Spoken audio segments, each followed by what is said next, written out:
I just had this crappy Squire combo, Right. and my best friend, he was in a band with a guy that had a PV Rage and a Metal Zone, and I was like, that's the ultimate.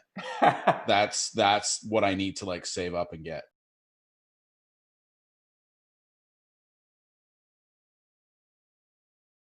What's up, everybody? I don't think I have to do too many introductions here, but of course, my name is Luke, and I am here today, joined by Mr. Scott Middleton of Cancer Bats.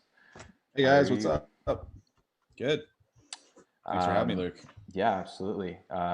For anybody who doesn't know Cancer Bats, you guys are a Canadian band from the Toronto area, where I grew up and live. Mm-hmm. So, I mean, I'm very familiar with you guys. And fun fact, I've mentioned this before, but I think you guys were my first real metal concert experience. That's awesome. Because I saw you guys with Bullet for My Valentine and Bleeding Through. Oh, no And way. Yeah, yeah, nice. and that was right when the Hail Destroyer record came out. So I think first exposure was on Much Music, just like Oh, cool. watching it, and then I remember I came across you guys. I saw the concert pop up. My friends really wanted to go. I was like, I have to, check it out. So Yeah, that was an awesome show. I remember we were really stoked because we toured in the States for like, I don't know, like a month before we got to do any Canadian shows. yeah, And those shows were like, they were cool, but we were really like new to touring the States kind of at that point. And so nobody knew us. But when we came to Canada, all the shows were just so much better for us. And I don't know, it just felt like really cool to play like a big venue like the Cool House that I'd grown up going to yeah, shows at since I was a kid. And it was like, oh wow, we've made it. It was like a milestone for us at the time. It was cool. yeah, yeah. And honestly, like that was one of my favorite venues in the city. Yeah. Like it was just such a cool place, and I'm so bummed out that they tore it down. But yeah, it was a great show. I remember like I was like at the time I was really into Bullet for My Valentine, so like that was just the whole experience was just like a new thing for me, and I remember like Cool. I've never been to a show. I think the only band I really saw before that was like 3 Days Grace and like Oh, Caesar. okay. So I had And like where was that? that was An also at the Cool House actually. Funny enough, arena or something? it was at the Cool House as well. Oh, really? Wow. Okay. Yeah, Wow. and that was like right. Oh, I think the audio is cutting down a little bit here. Mm-hmm. That was right, yeah, like right when like One X came out, so they were just like that was right before they did the arena tours. Oh, Um, okay. I gotcha. so some cool like first experiences. That's awesome. Yeah, yeah, yeah. I went to the first show I ever went to at the Cool House was Slayer with Sick of It All and Meshuggah opened. Oh my god. Yeah, yeah. And I felt like I was the only person there who knew Meshuggah, and I was freaking out. And when they were done playing, they threw out like cassette singles, like singles of some songs off Chaosphere. And I was like trying to like fight some dude in the pit for one. I didn't get it. It's too small. That's awesome though. I mean, like, Yeah, but it was a killer show. It was really good. yeah, So yeah. nice. Yeah, I'm seeing some of the comments. Michael Anthony says first Cancer Bath gig opening for Billy Talent and Alexis on Fire at Molson Amphitheater. That was awesome. Yeah. Mega Canadian lineup right there. Yeah, but that show was so much fun. That was another huge one. Like that was the Yeah. first time we ever actually might have been the only time we've ever played there. Yeah, I think it was. Yeah. And that again, never thought we would get to play, a stage that big. Mm-hmm. And but the Billy Talent guys were always really sweet to us and like gave us a lot of support, especially in the early days of our band. And Yeah. yeah, that was really cool. Yeah. My sister took my nieces to see our band for the first time that day, and so that was like I got to be the cool uncle for the first time in my life. It was awesome. What did they say anything about the music? I think they were I think my sister was more excited than Yeah. they were. They were quite young at the time. Like I think they were like 10 and 12, sort of. Yeah. But I think that I'm sure they had fun anyway. Yeah. I mean, like looking up to your uncle and seeing him on that big stage, like Yeah, it's a big deal. Yeah. Awesome. So let's start talking about some songwriting. And Cool. um, as you said off the stream, you're a bit more of a punk guy compared to like probably the majority of people in this group. They just see metal and they think it's like a strictly metal Oh, group. But yeah. I mean, it, that being said, I'm also probably the most metal guy in my band, yeah, but it's, when I was saying, when we were talking about that, I was making a reference a bit more to, you were talking about, people who are doing like avant-garde, oh yeah, like compositional songwriting and stuff like that. And, um, I meant punk rock as in, like, I don't have a degree in music, yeah. and it's a bit more DIY and sort of learning through experience rather than strict theory or something like that. But I like all that stuff too. It just, I don't have the same formal education with it. It's just years and years of being in bands and learning from other great songwriters who taught me what I know. Right on. Yeah, yeah, and well, that's what I kind of meant is like most of the people in this group are uh, more metalheads. I find I haven't seen Cool. as many like hardcore guys, and that's partially because of me, because like the forums I just posted on Yeah. were mainly metal forums. I don't see that interaction as much in the hardcore scene, like online, anyways. So Yeah. unfortunately, we haven't got as many of like the punk rockers, hardcore guys. But I welcome that because I love the whole DIY aesthetic. I very much Yeah. grew up with that, so I think there's a lot to be learned from that, especially in the metal community, who's very. I mean, both communities are known for their elitism, but like Yeah. that's why I created the group. Is like I want everybody to sort of just Yeah. I mean, it's all the same at the end of the day. It's, yeah. it's loud guitars, loud drums, yelling. It's all screamo to our parents and Yeah. Yeah. family members. So, but yeah, like I just want to talk a little bit. Like, how did you get started with like writing music? Like, what was your influences? Yeah, I mean, like I started playing guitar when I was like 11 years old, and I'm 38 now, Mm-hmm. so do the math. And yeah, I just basically, like, I got into Metallica, Mm-hmm. and Roses when I was around that age, and that made me want to pick up a guitar. I bought the Black album, and my mind was blown because it was the first time that I'd listened to a record where I loved every single song start to finish, and I didn't think that was possible.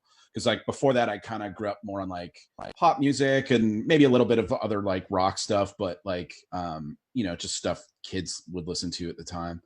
And anytime I bought a record, I usually only like the singles and nothing else. And then just kind of getting into um, you know those kinds of records like Use Your Illusion and the Black Album and stuff. Like, they were so epic and just so interesting, and there was so much going on that I really I was just inspired that to pick up a guitar. And so I got a guitar, and eventually, whatever, you just take some lessons, you learn some songs, and then that's what would happen would be that, like, once I got good enough to like play some Metallica songs, I got together with my buddies from high school, and we just started jamming stuff like that, Yeah. and then whatever, we moved into other bands like Sepultura, Pantera, Machine Head, um, all kinds of stuff like that. A lot of metal and in 90s kind of stuff. And um, I think, right away we just started experimenting with, like, well, I mean, if we're jamming together, that means we have a band. So, like, let's try to write something else. And Mm-hmm. I think that's kind of what would happen, is that, like, sort of my undiagnosed ADD would take me, when I was trying to like learn a song that would be maybe too difficult for me to like play, at my like 13-year-old skill level, I would wander off and go, well, what would happen if I tried to play it somewhere else on the fretboard, and find some different notes that inspired me to like write a riff of my own that were, basically ripoffs of, other stuff that I was listening to. But I just started experimenting with that. And, my friend would come up with ideas. And then eventually, like, I had a best friend who was like a guy, this guy named Greg, who he was a multi-instrumentalist. Like he'd grown up like strictly being taught piano, you know, and like went to school for it and stuff.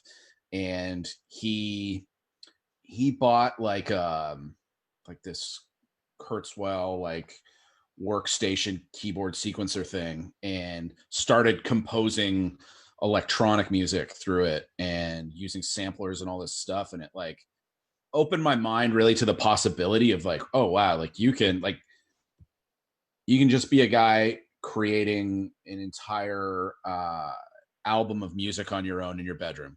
Like Yeah. I watched my best friend do that and I was like, whoa, I know I'm not like talented like him, but the fact that it was possible made me interested in, like how far you could take your creativity was just like only what you limited yourself to, really, right?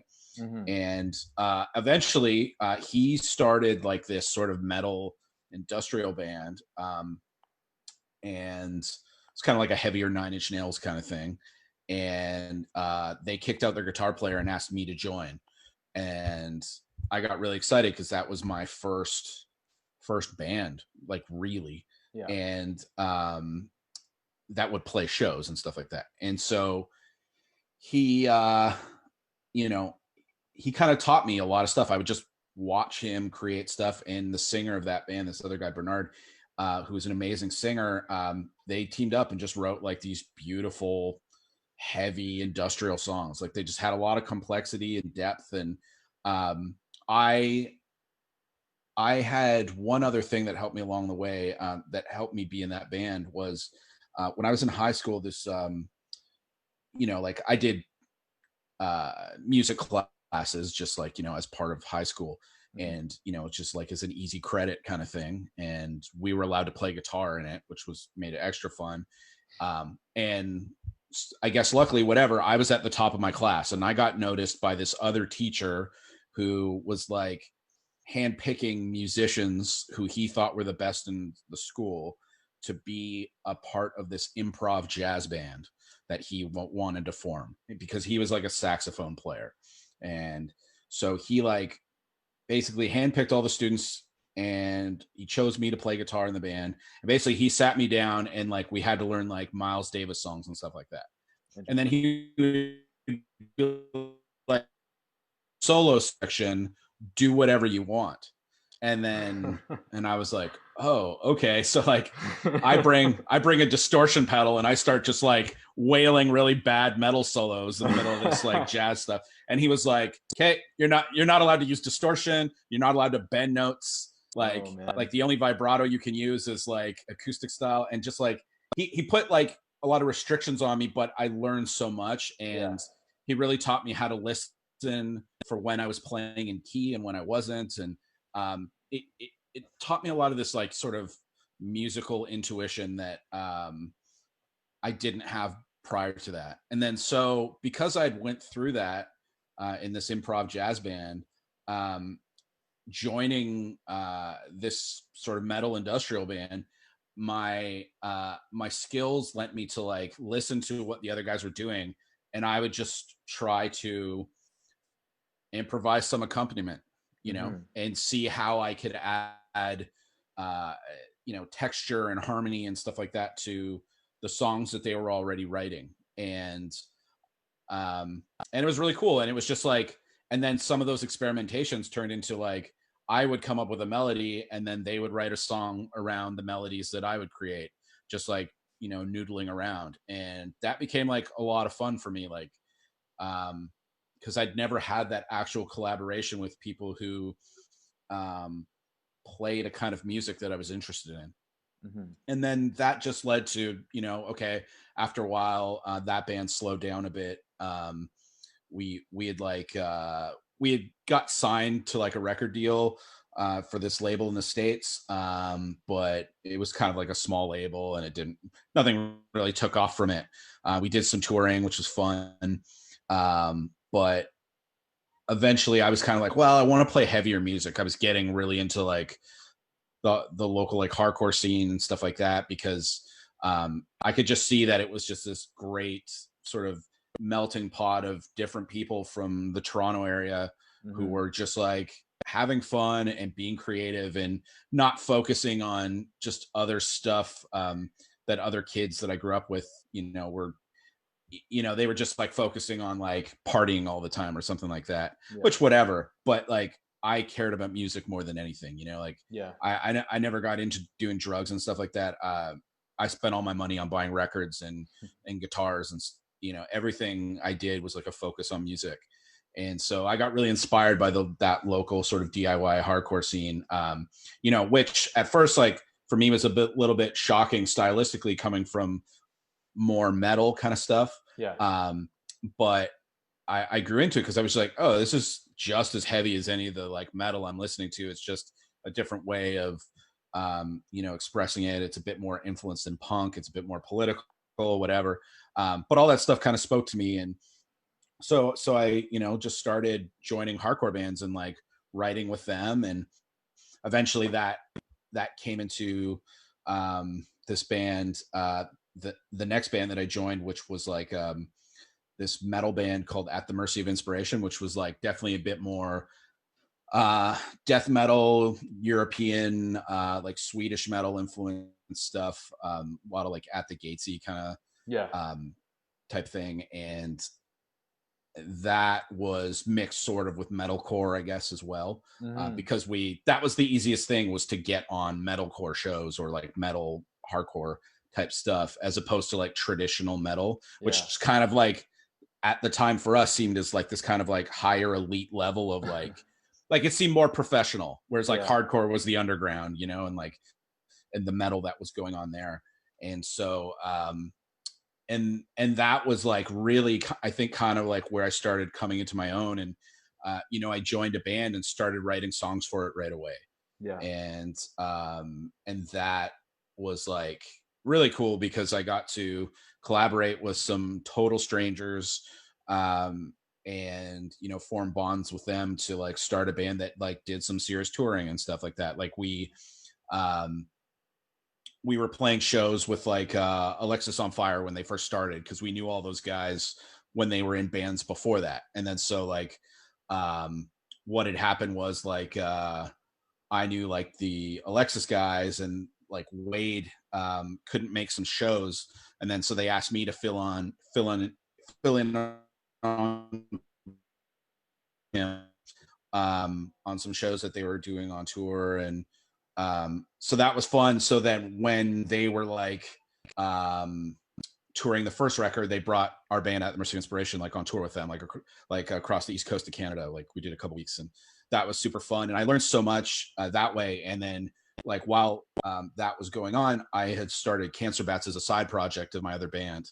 But that band, like At the Mercy, it kind of sort of slowly started disintegrating because people just had different priorities. But I kind of took everything I learned, and then when I was starting Cancer Bats with Liam, it was just like pure fun creativity. Like, let's write songs with an idea in mind. And that was kind of it. Like, we knew like we wanted to write something that was very different, and not like we wanted it to be heavy, but not specifically in the same way as like me going from sort of a blackened death metal band kind of thing to I wanted something that had more broad influences from rock and punk and metal. And we wanted it to be like a one guitar player band, because every band at the time had two. It was very fashionable for that.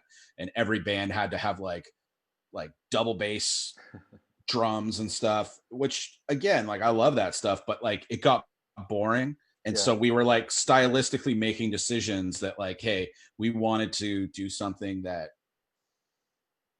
for us, like my like main purpose was to do something fun that was just a breath of fresh air, after being like heavily involved in like an extreme sort of metal. I wanted something that had songs that like were more memorable, that had parts that repeated. Whereas so like for At the Mercy of Inspiration at the time, like we started like our band lasted from like 2000 to 2004. And one of the things that we were trying to do as songwriters was make it a point of not repeating any parts in a song. We were like the antithesis of pop music. Like, you know, we wanted to write just complex, interesting stuff within our capability, and every riff had to be better than the last one, which was cool. It was a lot of fun, and it was a bit challenging. And I think we were also like really inspired by stuff like a band like Dillinger Escape Plan in their early days, which were very much kind of like that. Yeah. And in that sort of just chaotic, just you didn't know what was coming next. And that was a breath of fresh air at the time. But doing like 4 solid years of like songs without structure, Yeah. you know what I mean? Like without like anything like that, I found I got sick of it.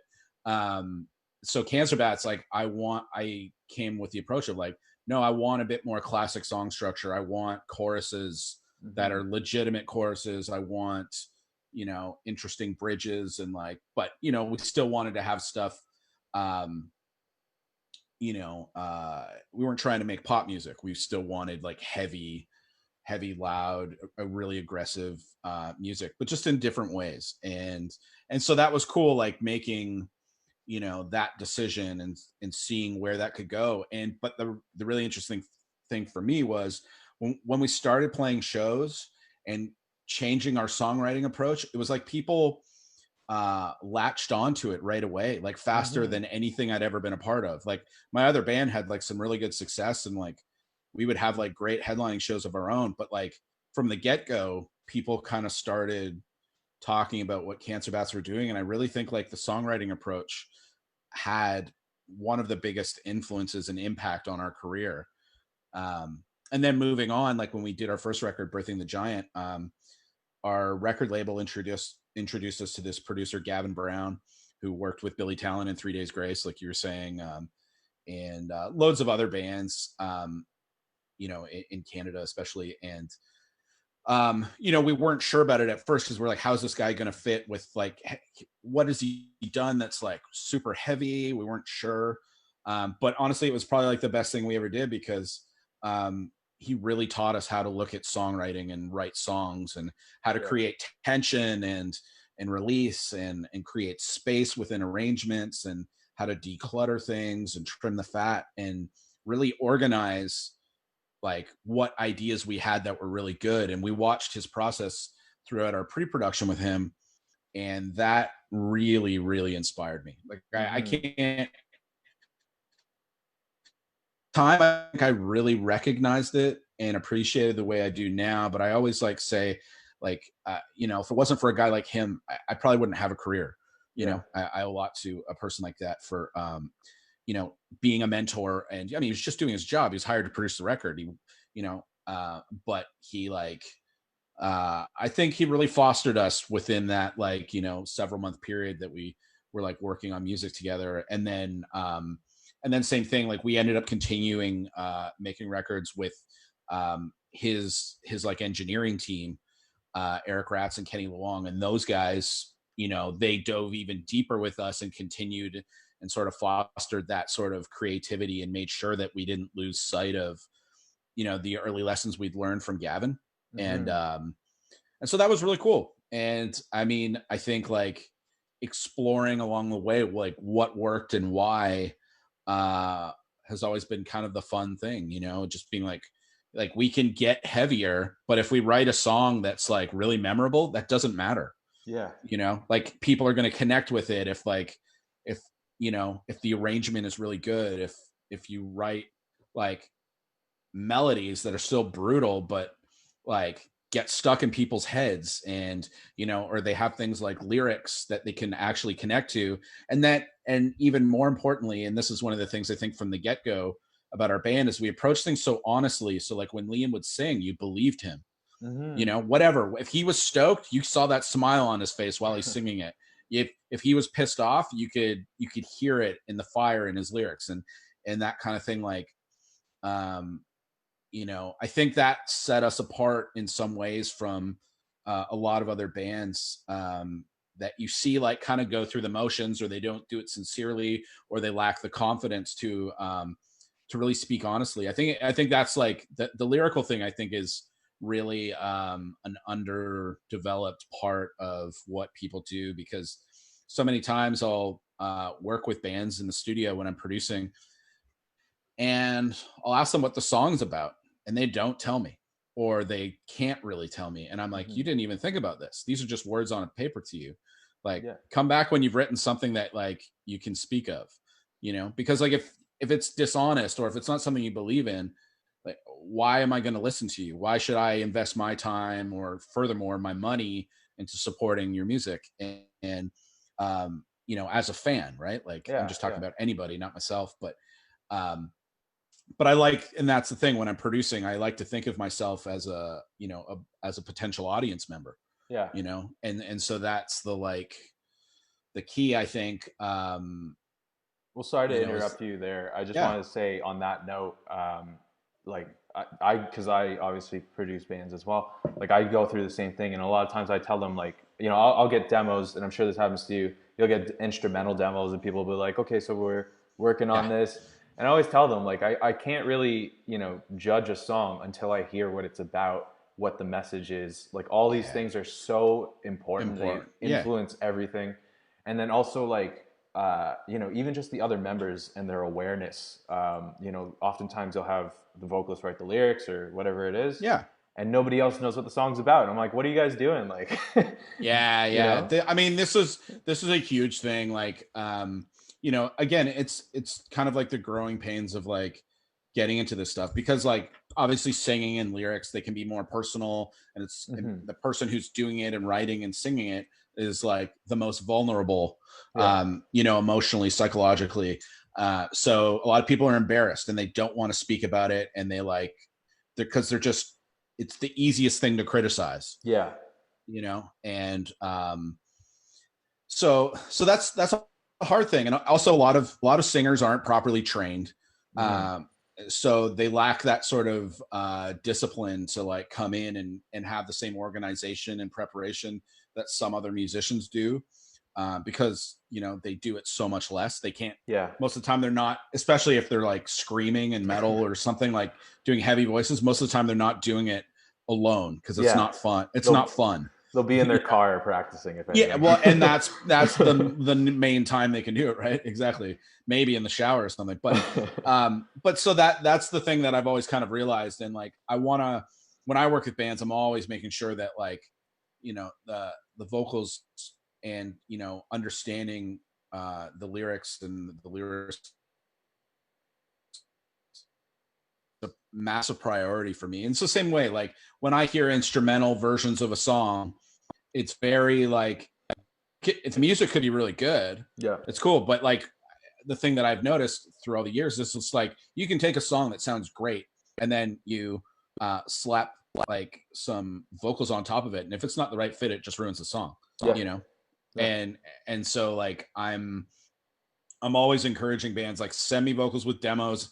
Sorry, send me demos with vocals, and send me the lyrics too, because I wanna follow along. I want to know the story, and I think like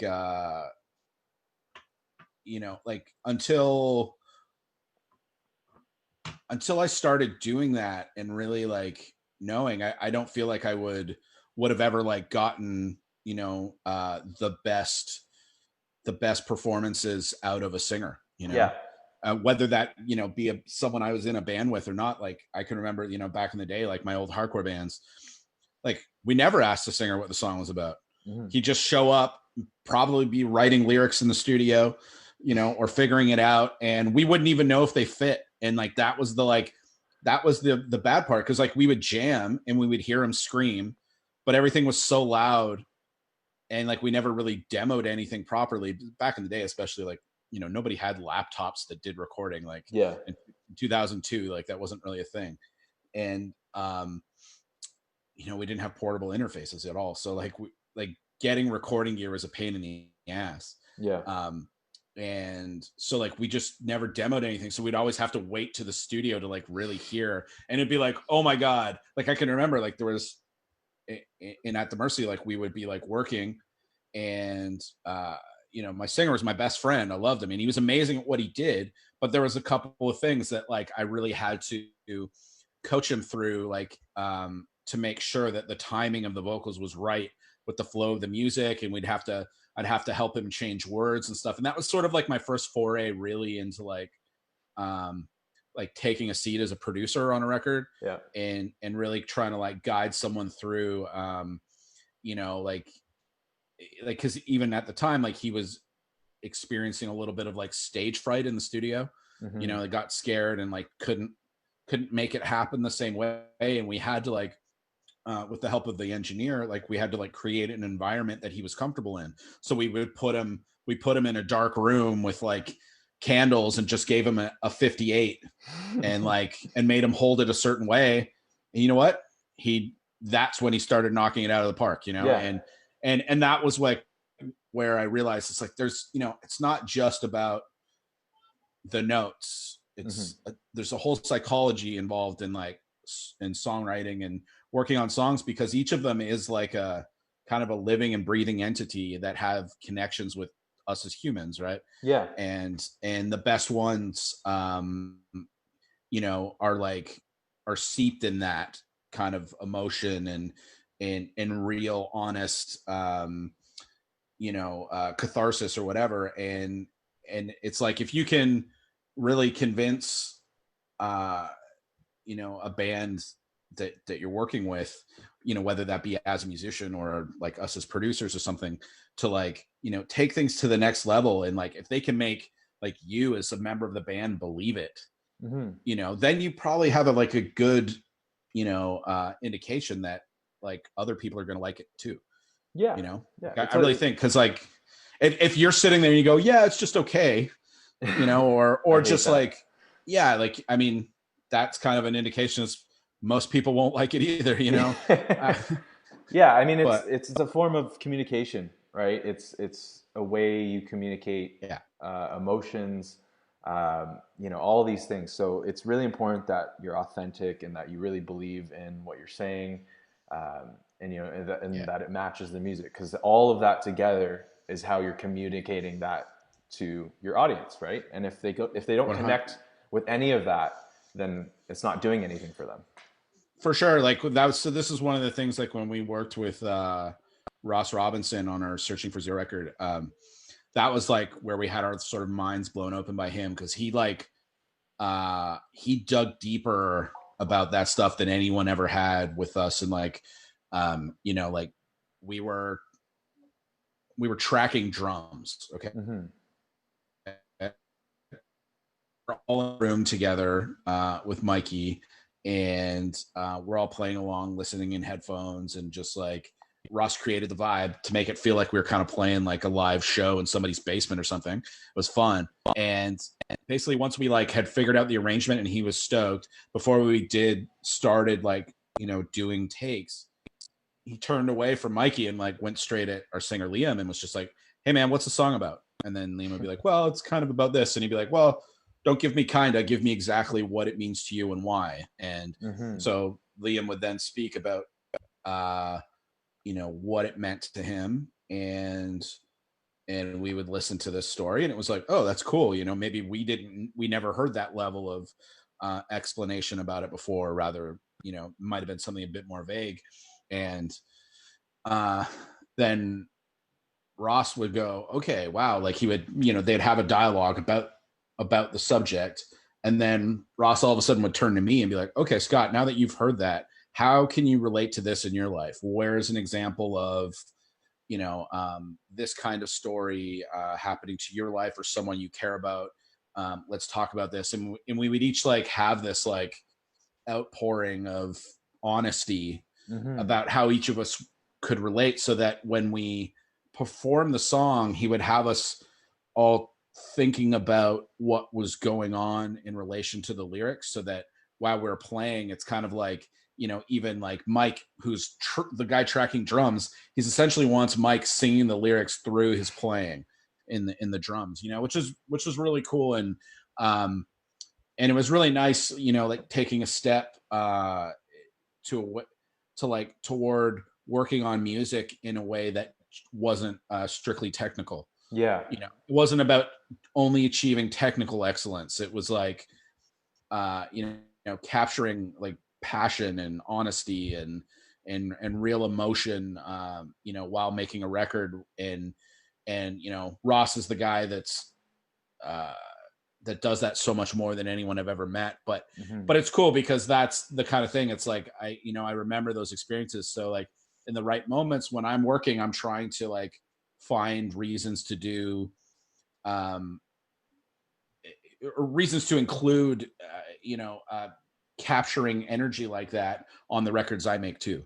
And then same thing like when like on our next record we learned so much from that experience that we're channeling that in all the new music that we're making, and and going forward with that. And I don't know, I think it's the side of songwriting that's like untouched a little bit because it's sort of unquantifiable. You can't measure that. It's just when it's right and it's real and when it exists. And but when you experience it, you realize how important, what a difference it makes. I mean, like I really believe.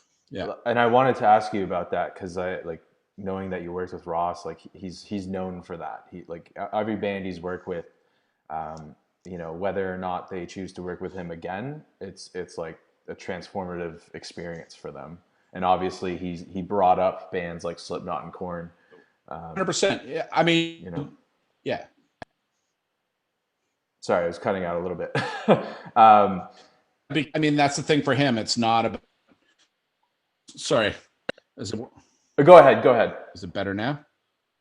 It's okay. Just go ahead. Yeah, no. So it's like it's not about for Ross. It's like, I mean, yeah, he's like from another planet. That guy. It's amazing, and he will push you in ways that you never thought you could be pushed, and encourage you. And it's really cool because it's like, again, for him, it's not about technical perfection. It's about just massive amounts of creativity and inspiration, and raw emotion. And that's cool. Like for me, I appreciate both sides of the coin. I love, I love the technical excellence and the emotional excellence. Like that for me, like it spoke volumes because,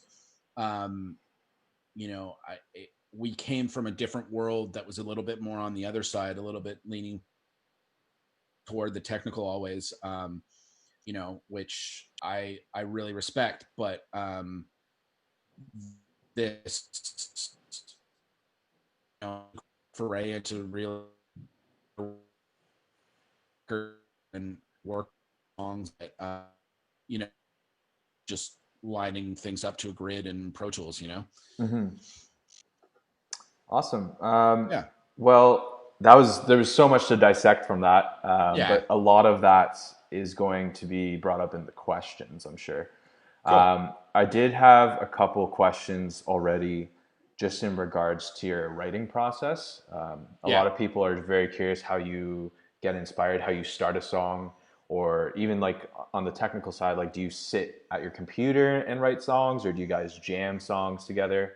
Yeah, I mean, well, when we started the band, like I would say about probably like the first 12 years of being in the band, really,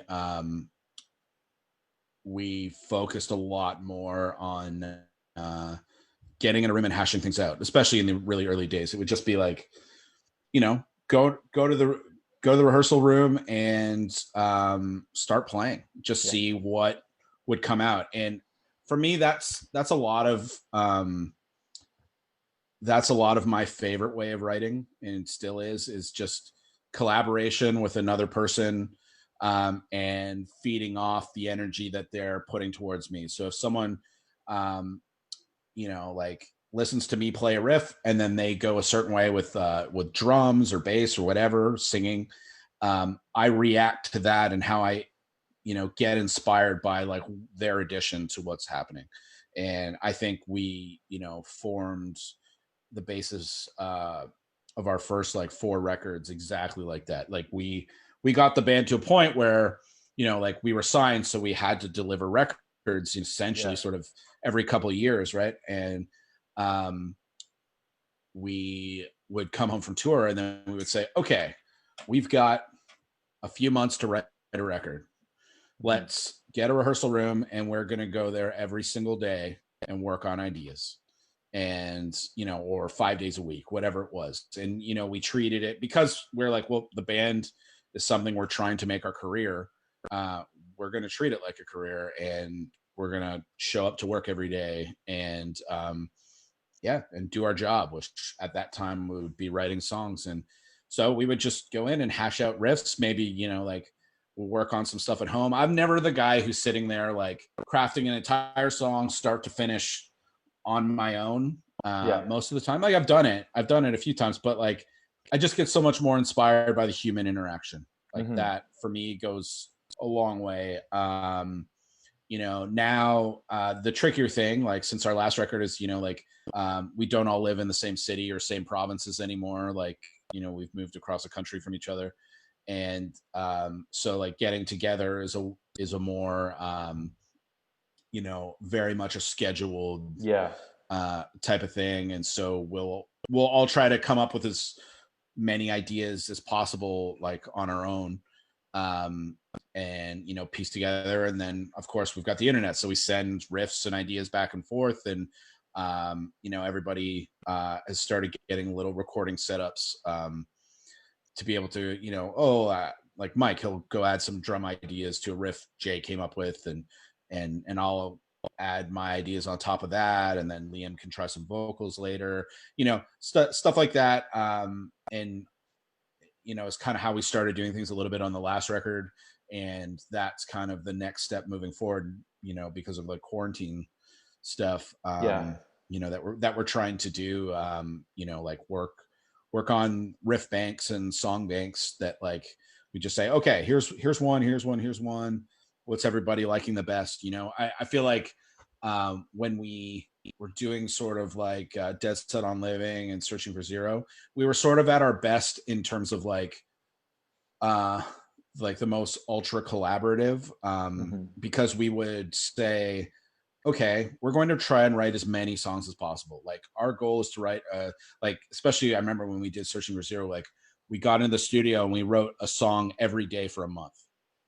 And and we would go in and we would we had like like a basic recording setup so that like we could record ideas. So it was like, even if it wasn't like a complete song, it was just a few riffs in a vague arrangement strung together, we would record those ideas. So at the end of the month, we had like 25 to 30 songs. And essentially we sort of then took a step back, like, and listened to all of these songs. Interesting. On which ones we thought had the most potential. And so like that was one of the other things, is that we didn't really work on the same song 2 days in a row. Like it was just like, let's get as much creativity out as possible. Let's always focus on the next thing. Because, and this is one thing I always tell the bands I work with, like, you're not going to like strike gold with every song you write. Yeah. Just because you write a song doesn't mean it's worth releasing. Right. And, I think like a lot of bands will just write and they go, okay, here's our next 5 songs. This is the album.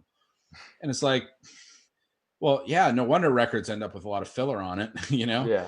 And I try to avoid that. I'm always trying to like encourage bands that I'm producing to write more songs than they need, because that was the other thing that we learned, is that record labels love when you record more songs than you need, because they can have them for special releases, bonus tracks and stuff. Like especially back in the day when CDs were like a big thing, they would do like reissues for like every record, and they always wanted bonus tracks and extra stuff. And so, we got really good at cataloging all these ideas, and then we would take them to Liam. Well, sorry, Liam would be involved in all of it, but I mean, like he would take them and write lyrics to what we thought were all the best arrangements and the ones that immediately inspired him to write something, and occasionally, like once in a blue moon, that's probably like, it's not something we do all the time, but occasionally he would come up with the lyrics and the vocals first, and then I would try to write a song around those with him. And we had a few songs, like there's a song on Hail Destroyer called Bastard's Waltz that was written that way. And on Searching for Zero, there's another song called Devil's Blood that's kind of that vibe, where it was just like you had this arrangement that was based around vocals, and I was like, oh man, that's so cool. It makes me want to play like this. And then, we'd get together and show the guys and we'd finish the song. Um, but yeah, so that would be really cool. Like, and we would come out with all these demos. He'd add vocals, and we go, whoa, listen to how these songs are transformed. And like, it's always funny, like when you add the vocals and the lyrics, I think like the ones that you think might be the single change drastically. Yep. You go, oh my god, I never thought this simple song here or this complicated one would be like the one I can't get out of my head. I'm really, really excited, and then it inspires you to go for another round of writing after it. Say like, okay, well, we have maybe from this batch of 25 songs, we have 15 songs we want to work on. Okay, well, now that we've added vocals and lyrics, maybe 8 of those were worth keeping. Let's write another 5 and see where we get to, like, and then, okay, let's record another 2 or 3 for the record. Now we got 11 songs or something. And so yeah, so like that's kind of classically, I think bats at our best. And yeah, now it's like, I mean, it's because of social distancing and everything, everything has to change. Like, we don't have that You don't luxury. have a choice. We can't get together. Yeah. So we're trying to make the most of, like, using, like a more creative oriented DAW like Logic or something to foster some of the creativity without the jam space. It's come up with some ideas. Oh, this is cool. Okay, well, like, I really like that riff idea, Jay. Like, if I play it like this, or I'm inspired to, add on to it this way. What do you think of that? This idea. And and I think the process is a lot longer and a lot slower, unfortunately.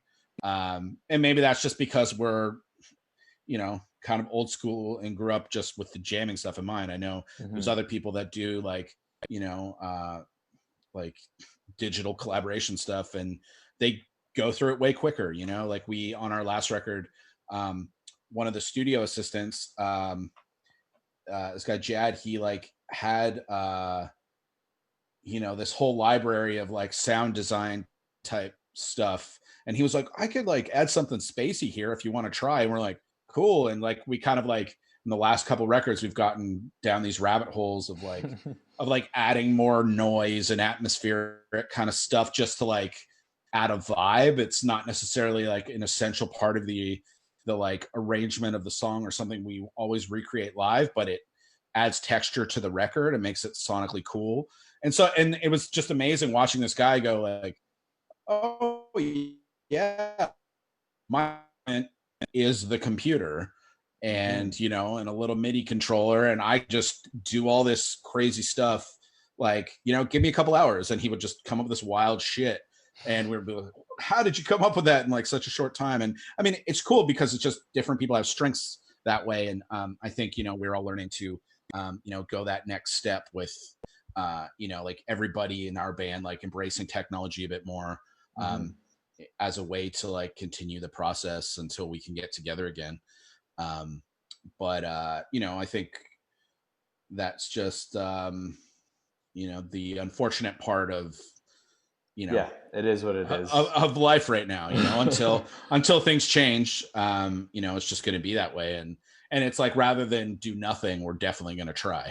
Yeah, and actually, that kind of jumps into another question that I saw brought up a lot, which is how you guys are handling like the whole coronavirus situation as a whole, as a band. So like, not just songwriting, but other aspects of the band, like keeping content. I mean, that's the tricky one. I mean, like, like us, like a lot of people, like when the quarantine came into effect, we were like, well, like, we had already been planning on doing a 10-year anniversary release of our record, Bears, Mares, Scraps and Bones. And the like the thing, we're like, okay, let's do some like playthrough videos and play along jams, like of some of our favorite songs from the record, or songs like fans were requesting to see. And like, that got a really good response, and it was a lot of fun that to do. And we had to learn some video editing along the way, and just like, well, people aren't going to create content for us, so we got to like learn to do that. And we did some acoustic stuff too, which was like a bit out of our Interesting. element, but it was a lot of fun, and some people really liked it and really responded to some of the songs. So I think like, that has inspired like, the idea of maybe that's something we explore, not as like a stylistic thing, but it could be like as a, potential fun project or something. And, you know, but then I think the nice thing with that is like going from being like, oh, here's some heavy songs and now we're trying them acoustic. You can really see like, I think where the quality of some songs stand up Yeah. as songs, as opposed to just like aggressive metal entities. You know Hmm. what I mean? It's totally a valid thing, but like when you realize, you're like, oh, okay, like I can take our song Lucifer's Rocking Chair, and it works just as Yeah. well over a campfire with an acoustic. Like albeit in a different, with a different tone and everything, but that song we did acoustic, people loved it, and we're like, oh, that's great. Like uh it goes beyond what was maybe initially thought possible with Cancer Bats. That's not Yeah. like but I think that's always been sort of like Cancer Bats MO. Like the whole band was started for fun. Like our careers started on like, hey, let's play some shows and like see where that goes. None of it Hmm. was like calculated, if that makes sense. Like even us doing like if some people don't know, like we do a Black Sabbath cover band on the side called Bat Sabbath, Yeah. which again was that whole thing stemmed from a joke. Like a guy asked us to play like some covers on a festival because they had a band cancel and we were already playing the festival, and he was like I just need something to fill this slot. Like, will you do some covers or something? And then as a joke, I said, well, we'll do Black Sabbath covers and I'll call it Bat Sabbath. And he was just like, oh my God, yeah, I love it. And like we did it. And we're like, this is funny. Like this is hilarious and super fun. And like our friend was the organizer of the festival. But then all of a sudden we started getting all these offers to play shows as Bat Sabbath. Like people wanted it. And we're like, okay, cool. Like, you just like, you have to try some things, and like, if they don't work, whatever. Yeah. But when Yeah. they do work, you go with it. And I think so that's like, kind of the fun thing. It's like we could see what got good responses and what didn't. Hmm. And like, and we work on that. And then also like, you know the other thing is like we myself and Mikey, like we have families, so like Hmm. we're quarantine is like a perfect time to spend with like our wives and our kids, and which being in a band who tours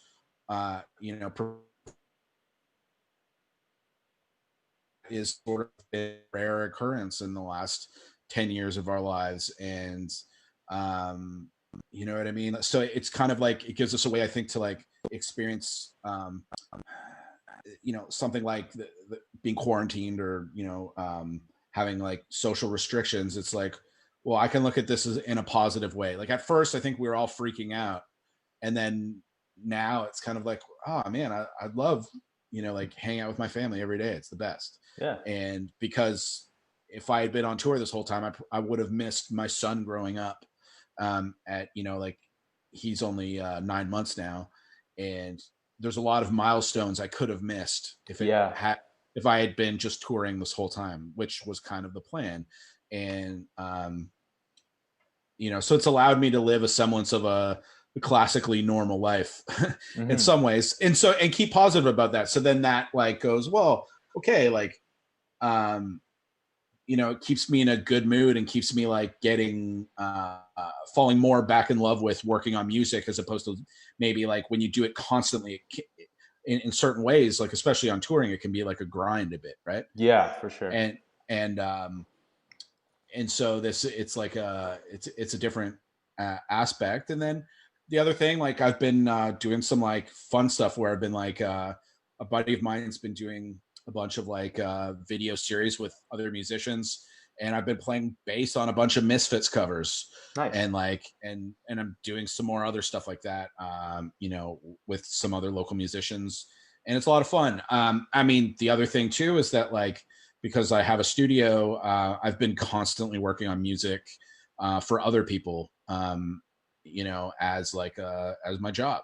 Yeah. So, and the other guys in the band, like they have other stuff like Jay, he does like a woodworking shop, and he makes like awesome cutting boards and builds custom furniture for people. And Liam has a clothing company, Treadwell, and Mikey has some other bands that he's a part of too, like in Winnipeg, Mm-hmm. and that he can jam with locally. You know what I mean? Yeah. And Yeah. it's like we have uh, You have your lives.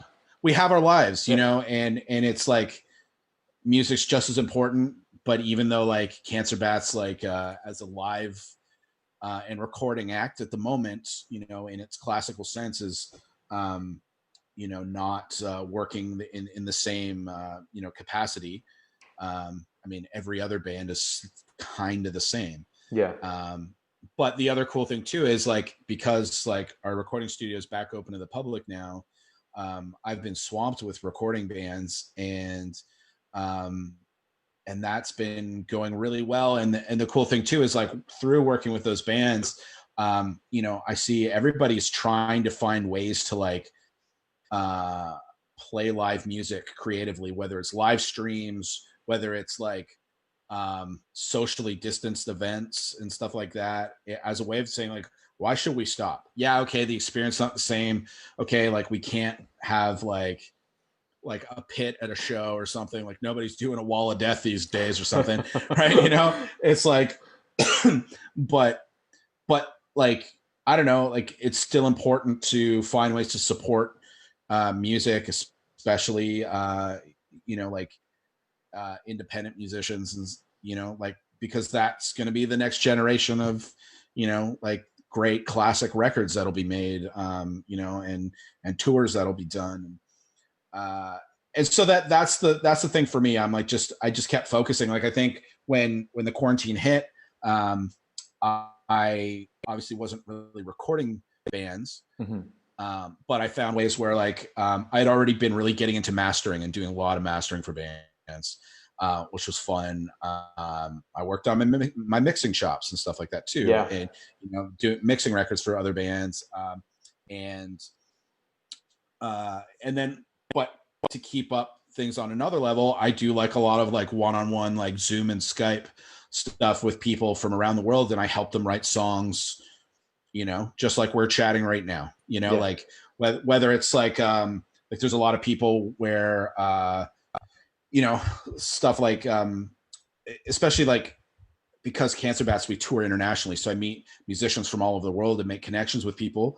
And so I've worked with a lot of bands from Europe and places like that who they sing in English, Mm-hmm. which isn't their first language. And so things like writing lyrics is a real struggle for them, but I'm happy to help people. And I love doing that. I love helping them, improve their communication to their fans by helping them write better songs that will translate even better to, people from like the UK, North America, Australia, who could possibly be a fan of their music anyway, and not just, someone from, like, if I'm working with a Spanish band, they're not only going to have a connection with people from Spain. They're going to have like someone like a native English speaker like you or I are going to listen to that and go, oh, this is just as good as anything. I'm trying to get them on that level. And so I work with quite a few bands in that capacity. And because I've traveled a lot to do producing in other countries, it's something that was a necessity to do, to like get pre-production off the ground. So when I arrive in a country and I have a limited amount of time to work with a band, we've already got a bit of the process down. We're already talking about arrangement changes and ways to improve the songs that we're going to be working on together. Mm-hmm. So just through technology, I was always already like quite comfortable with doing that. So focusing on that side of my business as a way to keep things going was like really positive.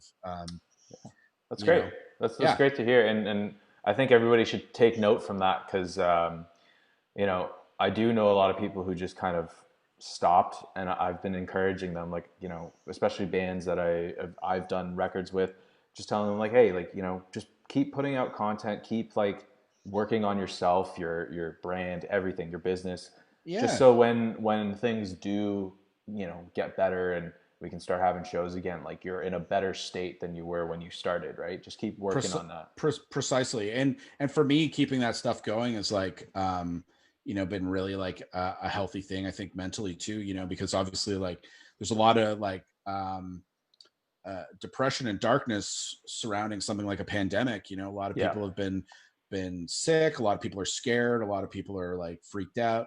And the music has brought back a lot of positivity.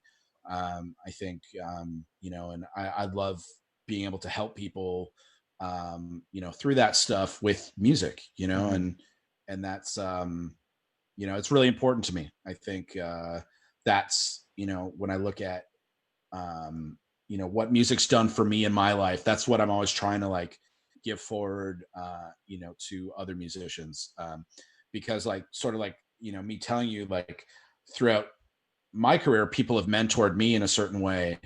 Yeah. And I love giving that back to a new generation of, aspiring musicians who, really care about making their life, and music coincide, and It's so fu- that's, It's funny. I was just gonna say, like yeah, on that point, I do see it a lot on Facebook. Like I see you even with this group. Like the first thing you did was just start commenting on somebody's posts. Just helping them out, yeah. and that's really important. Like just for everybody, no matter what level you're at, to Well, I just mean, because I don't believe we're in competition with one another. Like yeah, that to me is not a thing. Like there's an endless amount of music. We all have time for it. People are going to like, none of us can choose our audience. mm-hmm. You know what I mean? Everyone just makes the decision what they like. You're never going to like steal a fan from somebody, And that's where I'm just like, I just want to help people because I've received the most benefit and the best times of my life because other people, paid a bunch of great knowledge forward to me, or they showed me how I could improve what I was doing, or when I was screwing it up, they told me, Mm-hmm. and they didn't like beat me down and make me feel like shit about it. Mm-hmm. Uh, they fostered me and said like, here's where I can help you. Here's how you can do something on a higher level, and so that's what I'm always, I always approach like every record I make with a band from that perspective because I want them to succeed. Yeah, So I do everything that I know how to do, and I teach them all these lessons that I've learned, in order to, facilitate them having every chance of succeeding. Because it only wins for all of us. A healthier, busier music scene is great. yeah, You know, yeah. We you know, all we all like even for somebody like you who's toured, like you've been through all the grind that every starting musician has to do, right? So you know what it's like and you know how hard it can be. So it's important to give back and just really foster the community, like I said, because that's what helps keep yeah. this alive and keeps things going. So Yeah, I mean that's why I think it's great that you've started this group because I mean I think, especially in a time like this, yeah, people are only going to benefit from networking and collaboration. It's great, that and was that I'm was my excited to goal. meet more people and and get more conversations going. It's like, anyone who wants to talk more or work on music, can definitely hit me up. Like I'm not too cool to give someone the time of day. It's like we're all busy, but like at the end of the day, like if I've got a bit of knowledge that can make someone you know happier with the music that they're making, that I'm happy to do that. Yeah, and that Yeah, was my goal with the group, is really like given the time that we're in, and I was just kind of looking through Facebook. I talk to a lot of people about songwriting. Like I constantly get questions just asking for my opinion on stuff, and for what it's worth. And I always felt like there was never really a good like one spot to just sort of ask these questions for metal musicians, because you get a lot of songwriter groups, but it's all like EDM and hip hop and whatever. yeah, of course. Well, So because classically that's just, yeah, so it's easier because it's all in the box or something. exactly. So Yeah, I wanted a place where everyone could feel like they get that same level of community, but yeah, obviously in the metal context, because I don't think the metal community has been as open to collaboration and that sort of thing like other genres. And yeah, I see it, I'm sure you see it a lot with my clients. because they end up just thinking they're going to write everything themselves and they'll just get this guy to record it and they don't want anything to be touched.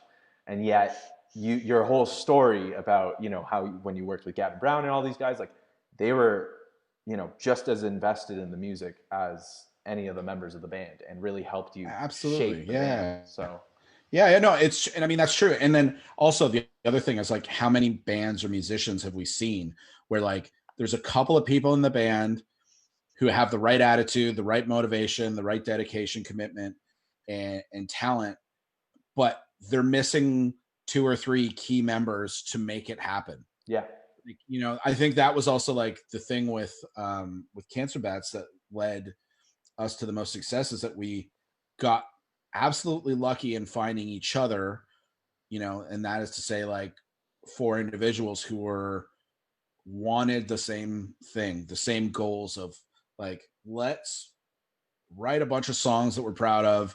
Let's, you know, screw everything else going on in our lives. Let's go on the road and make this work. We want to be a touring band. This is our goal. We're not going to stop um you know, going after those things. And that's what allowed us to do it, you know, is having everybody on board. And and that's the thing, like I think there's so many times where I meet people who are really talented and maybe they're from a small town and they're like, there's I don't know anybody who can like who I can be in a band with. Or there's like every time I meet somebody, it's like they're into something else, or like, you mm-hmm. know, like I want to do metal, but they just want to do like pop punk, or they want to do like classic rock or something. And here I am. Like, so I see a lot of people, you know, where they like have to move yeah, out of their country, out of their city to a different state, province, wherever.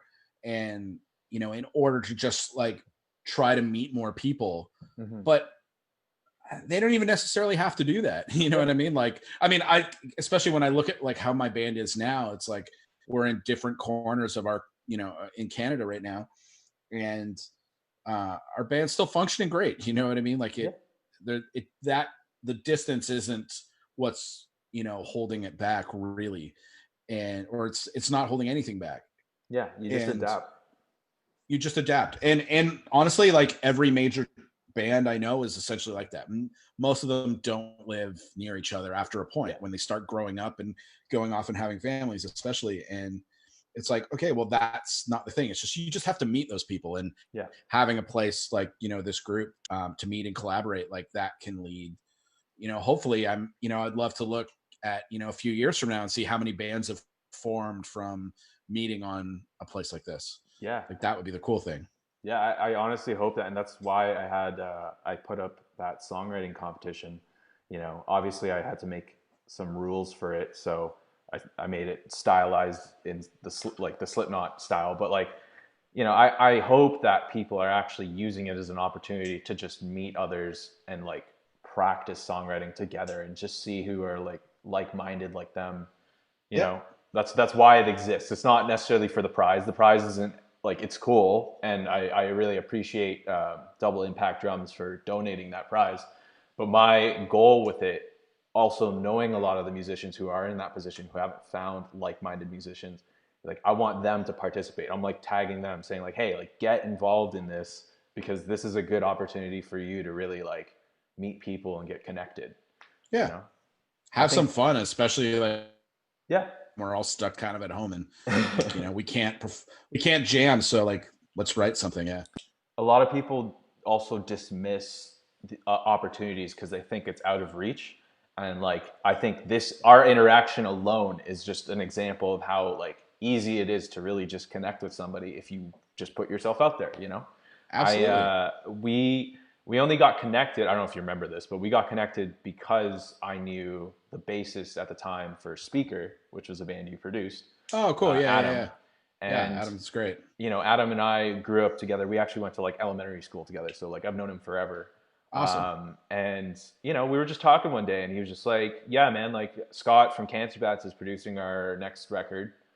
You should meet him sometime, you know, or you should talk to him sometime." So he was like, "I think he sent you a text, and then he sent me your info, and then Yeah. Yeah. you know, started from there." But like, that's what I mean. Like, it's not hard to reach out to people these days because we're all connected. So Exactly. And I mean, you know, obviously some people are busy and it's harder to talk to some people than others. And maybe some people have time for that or what. But again, I mean, you know, I was somebody just like, you know, just like you in that same way where I was trying to, you know, talk to other people that are, you know, involved in the music scene in ways that I, you know, respected and looked up to. And a lot of those people, you know, have like mentored me through my career, you know, Yeah, it's in a lot of capacities. And it's you know, that kind of generosity that I think only makes, you know, everyone benefit. So for sure. yeah. Are you okay for time right now?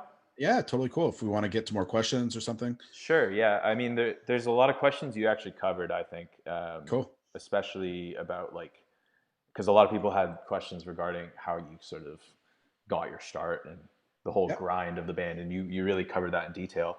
Sure. I did want to address one question about that because somebody I know, Elliot Phillips in the group, had asked, "How do you stay inspired even when things are tough?" You know, like especially in the early formative years. Elliot's story is basically he used to play in bands. That's how I know him, and he's a drummer, but he's starting to learn some other instruments. He's trying Yep. to, get out of that sort of shell where he's, just doing everything on his own and not really knowing where to go with it. So, I know a lot of people like that are in this group who just kind of don't have basically everything we just said, don't have like members to talk to, and they join this group in hopes of getting to know people. But like, that can be really tough for somebody, especially while we're all quarantined or just not functioning the same level. Yeah. So how do you stay inspired with that? How do you like keep that motivation going? How do you keep it interesting for yourself? I mean, you know, when I was young, the thing was I would just try to be involved in anything musically that I could. So if someone wanted me to jam with them, I would. If Yeah. someone needed a guitar player, I would maybe try out. Um, I would go to every show I could that I was interested in when I was young. Obviously, doesn't reflect now, but back then, I would go to any shows by myself. I Hmm. did not care. I stopped caring about like other people holding me back from music in any way because I would go and enjoy it. And, you know, I think that was the thing for me is that you start seeing the same people going to shows all the time. Yeah. And especially like, uh, you know, in Toronto, even though it's a big city, the music community is small. And Hmm. so you would see the same kind of people and it would just be like, we all just care about music. I'm eventually going to start a band with one of these people. And, you know, whoever I make the best connection with, that's who I'm going to like, you know, gravitate towards. And those people became my best friends, Yeah. you know, and literally two of those people are my best band with, like Liam and then the singer of my band before Cancer Bats at the Mercy of Inspiration. You know, it's just like those are guys I just met going to shows.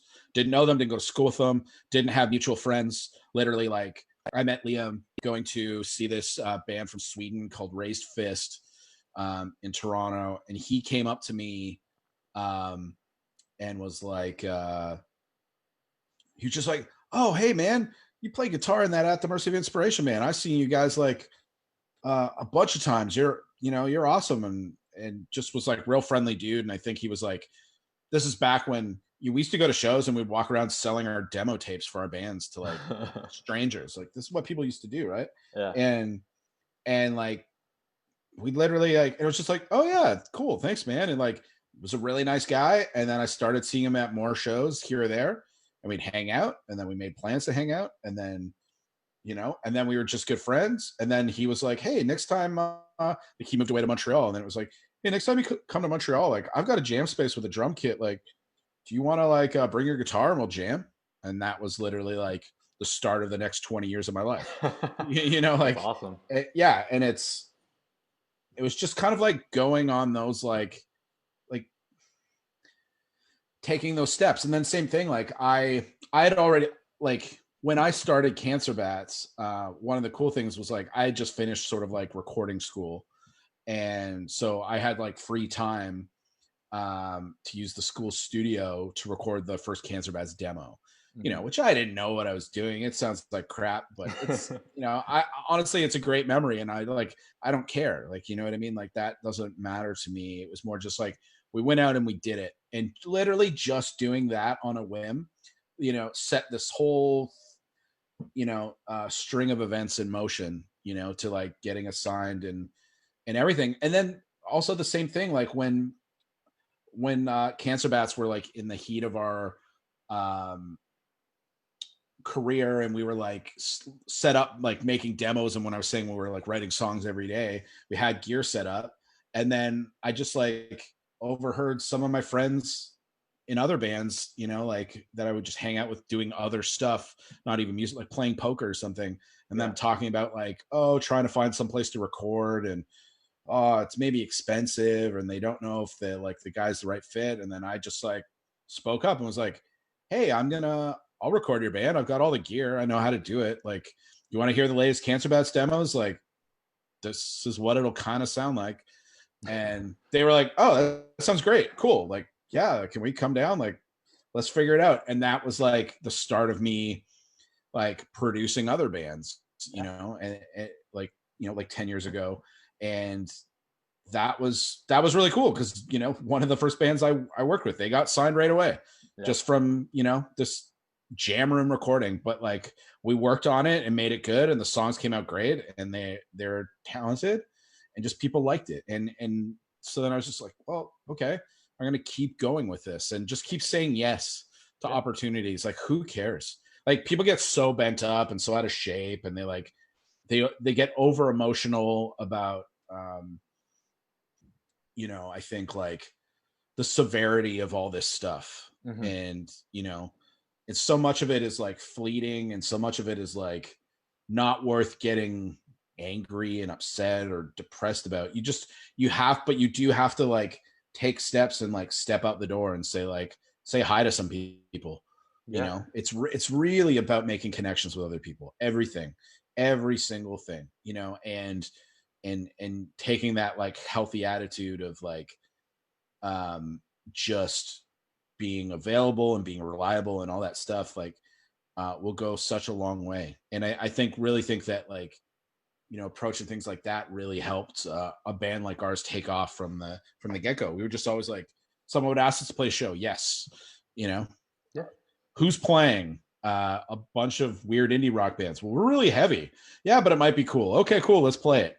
Sweet. You never know. Yeah, and then we'd show up and like would make a really big impression, on like a crowd of people who weren't expecting to see like a metal band or something. And they go, wow, okay, that was cool. Cancer Bats, sweet.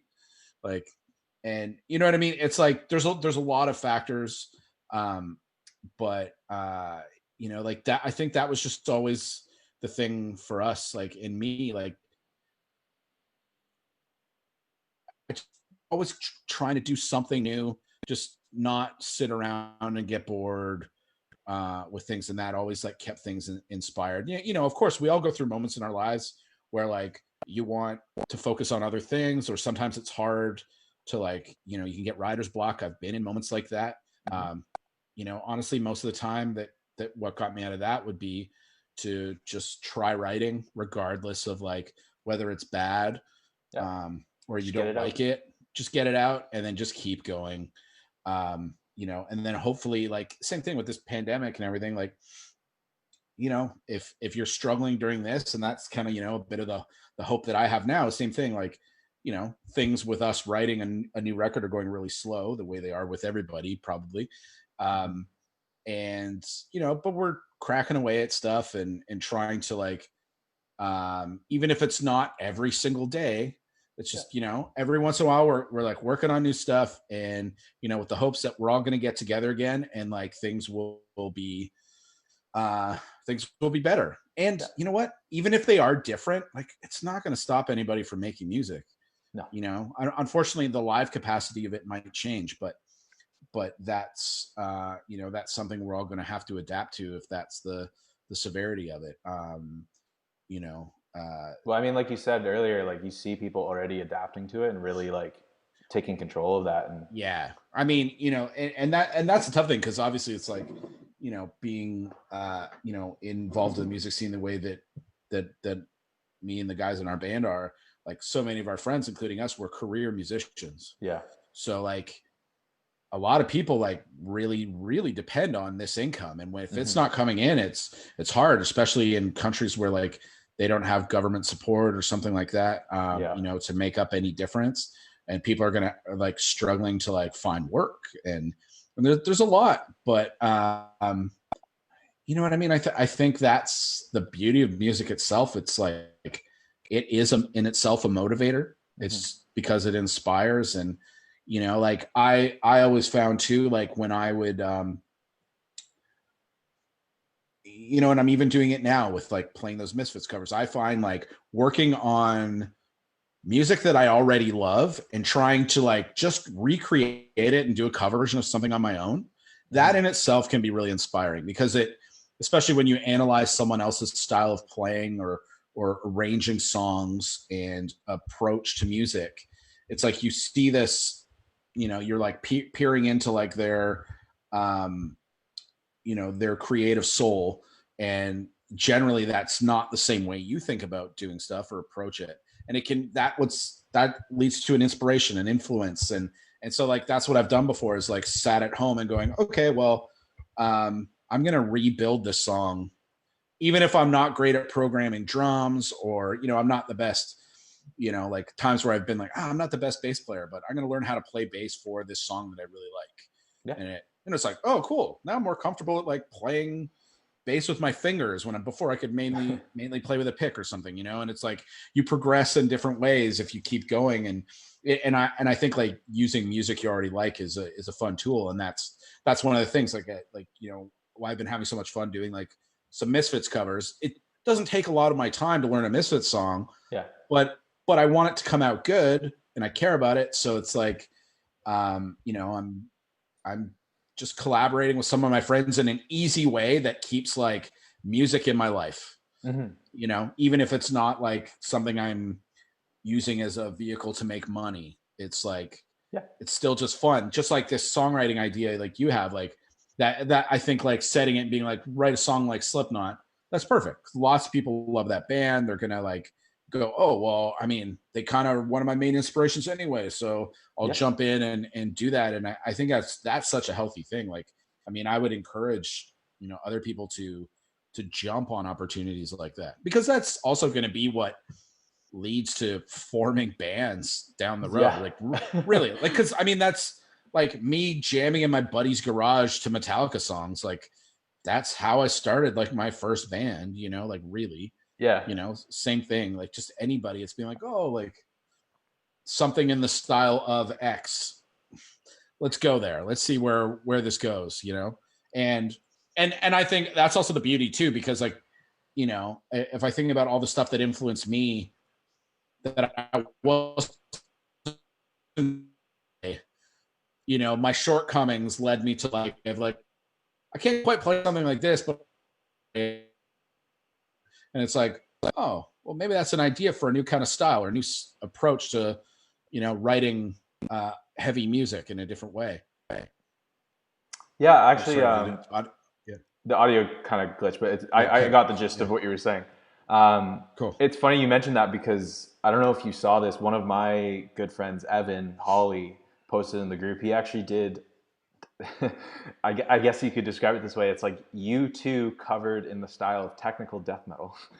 That's awesome. Yeah, exactly. And it started as kind of a joke, because his mom loves U2. So he was always like, I really want to do this. And I remember he sent it to me before he posted in the group.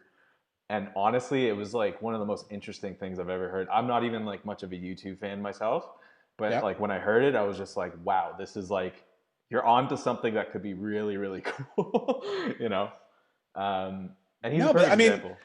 I mean, it's not any different than like my band Cancer Bats covering Beastie Boys. We don't sound like Beastie Boys, but and that was the thing when Liam, he had a dream that we covered Sabotage, and that like he was like, yeah, I had a dream we were like at a festival and like we played our cover of Sabotage and everyone loved it, and it was great. And he like came in like all stoked about this dream that he had, and I think the rest of us, but it's definitely me, I was like, Sabotage, really? Like, I mean, I love that song, but like, how are we gonna do that? Like, we're like a, like heavy guitar band.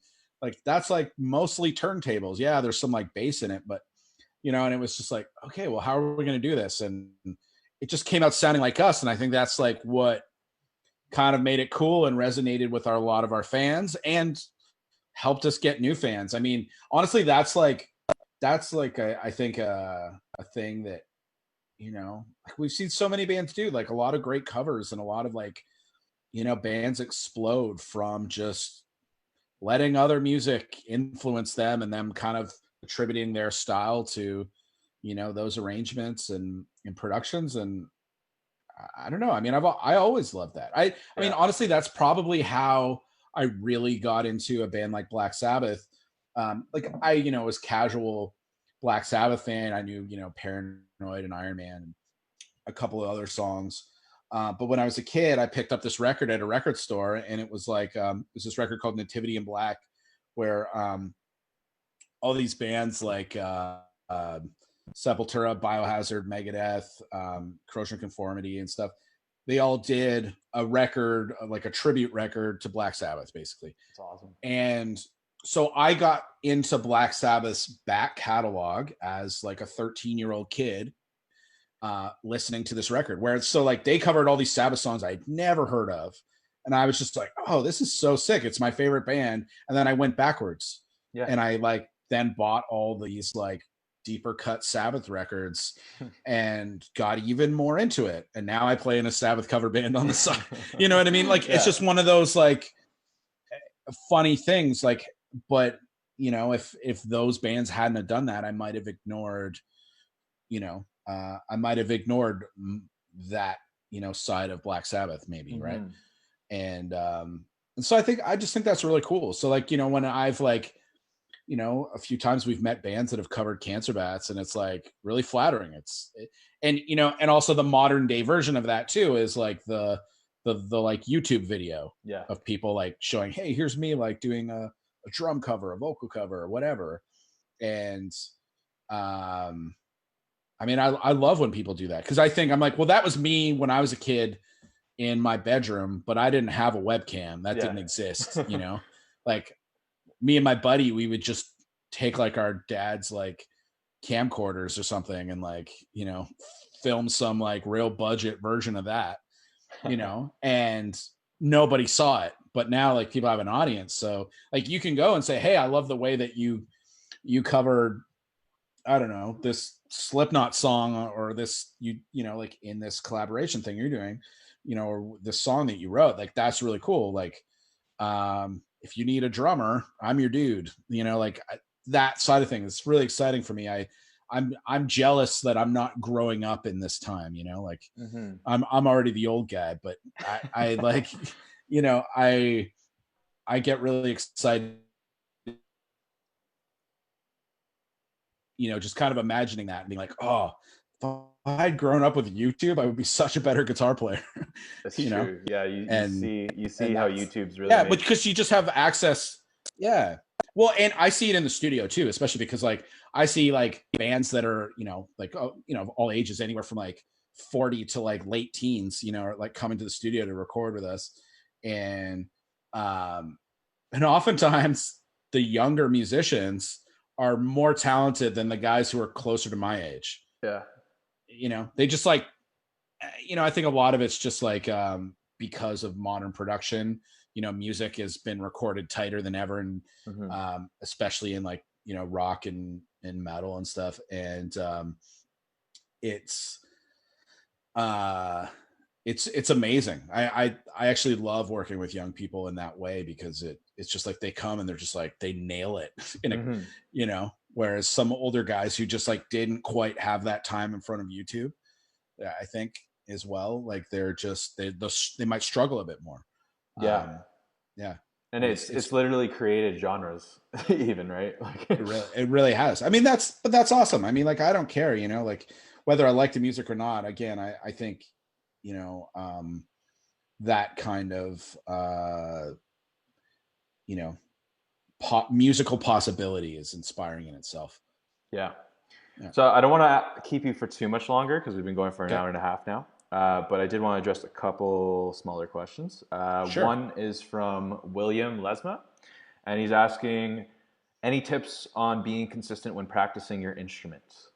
How do you Uh, stay inspired with that? yeah, I mean, I think like again, the number one way would be record yourself. Record yourself playing, listen to back to it, and analyze it. You know, and because again, and I can speak from the studio perspective. So it's like when I'm producing a band, engineering a band, and a musician struggles most of the time. It's timing or pitch. Mm-hmm. There's issues, or tuning on an instrument, and tuning isn't just like how you tune your guitar, which a lot of people don't know how to do properly either. um, or their drums, but Yeah. but also playing in tune is a Mm-hmm. is a really like thing. So you really have to develop your ear and sense of timing, and the number one way to do that is obviously other than just repetitively doing it, but recording yourself, getting a simple interface, plugging in, track your either mic up your amp or track through an amp sim, and look at the waveforms on the computer. And if you can learn to understand like what a DI waveform looks like, something that has these sharp transients like peaks and spikes, and see where those things line up on a grid on a computer, which is relative to the tempo of the song that you're playing.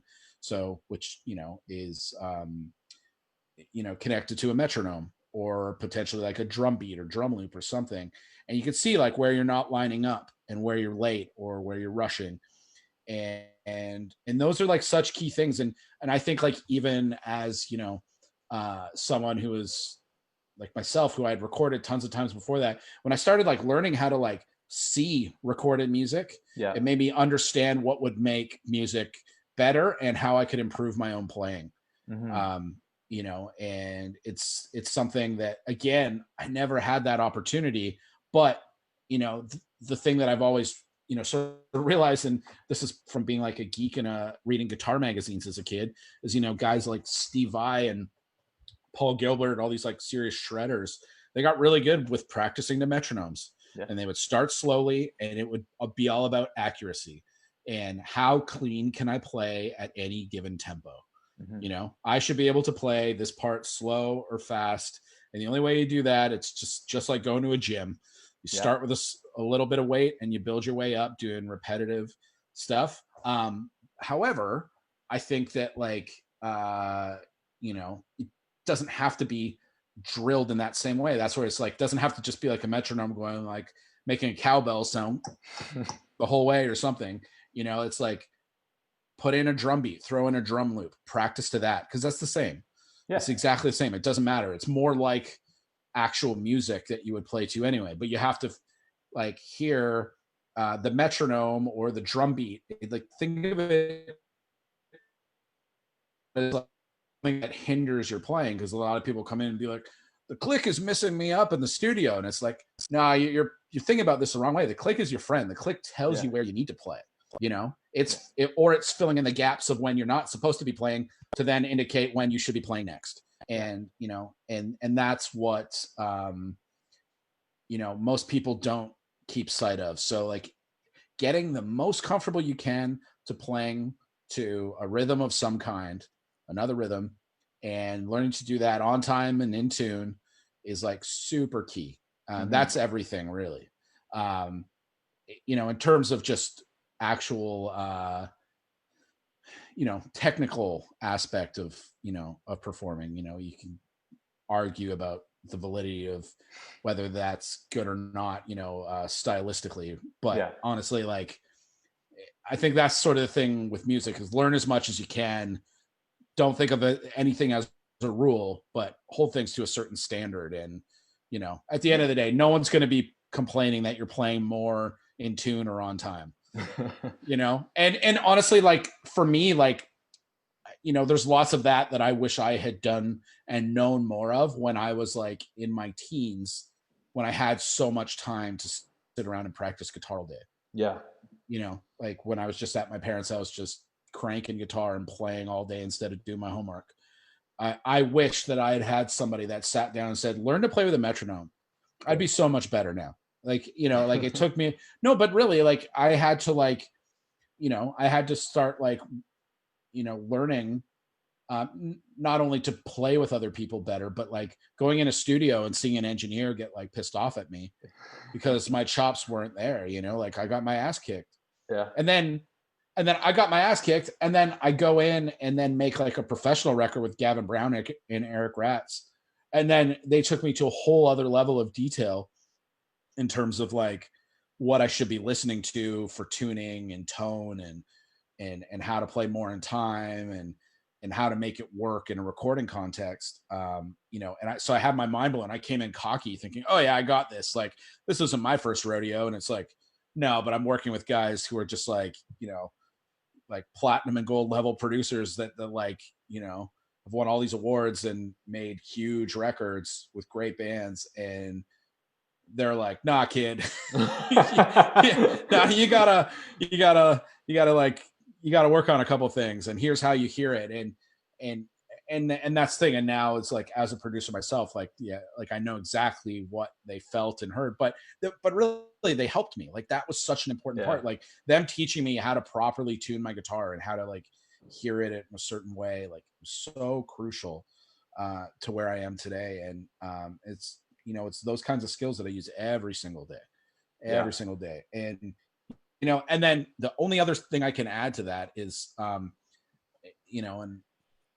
hopefully once like the pandemic like subsides, like playing with other musicians. Mm-hmm. That's where I really got good, because once I started playing with musicians that were better than me, it was obvious like where I was not keeping up, and that was the cool thing. So that like when I started Cancer Bats originally, we had a different bassist and drummer, and I came in, I was like, whoa, I'm at a different level than them. Mm-hmm. Like I have to steer the ship, and knowing when you have to be the person to steer the ship versus like, you following along someone else. There's nothing wrong with that, but it's, being in either position, it was just like, I had all of a sudden the mental and musical maturity to recognize it and saying, okay, here's where like, okay, I'm steering it. So now I have to help everybody around me too. Mm-hmm. After being in a bunch of bands where I was like struggling to keep up, and then I leveled up and it was great. And then now I had to realize, okay, I have to help these other guys, and I'm going to like work with them. And then eventually we got guys like Mikey and Jay who are amazing, and made us an even better band musically because of how great they were. And now we all push each other to like, to, get to another level. And that's, I think, what lets our band like have its longevity, mm-hmm. is that, we're all kind of roughly around the same level, and we just all keep sort of growing and all kinds of different ways, and then eventually it's like the band, it's like, you're not even just learning about how to like be a musician in a band. It's like, how do you be like, personalities, how do you work on things like business personalities? Yeah. Work on yourself. Exactly. Work on yourself, work on, things like business, because that's, you're starting a band. If it's going to be professional, you're starting a business with a few other people. Right. And, and so that's like, that ends up being important. So there's all these ways, but anyways, like musically, just learn to play on time and in tune. Like that's focus on that so much. Yeah. And everything else falls into place, because the rest is just creativity. Yeah.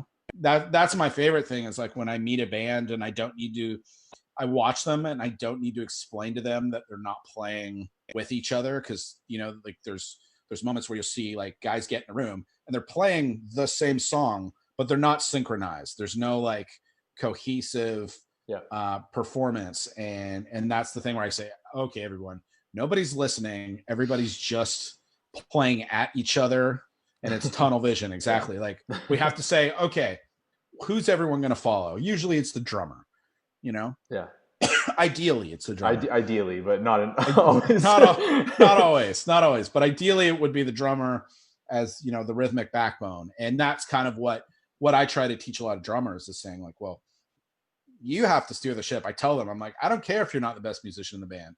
Yep. Like you need to know the song better than anybody, because what you play should never change. Yeah. Like this is, you know, stop trying to improvise every part you're doing. If if you're improvising every time you're playing the song, you probably have an incomplete song. Yeah, and You you're know, throwing everybody else off because they don't know you're what to throwing expect. everyone off. Yeah, exactly. If your fills are never the same, you know, if you start them in a different place or you play them differently every time, like who's going to synchronize with you? Nobody. Yeah. You know, so you need to make like decisions and like stick to that and get really good at playing it. And then the people will start going, whoa, your band's so tight, you know? Yeah.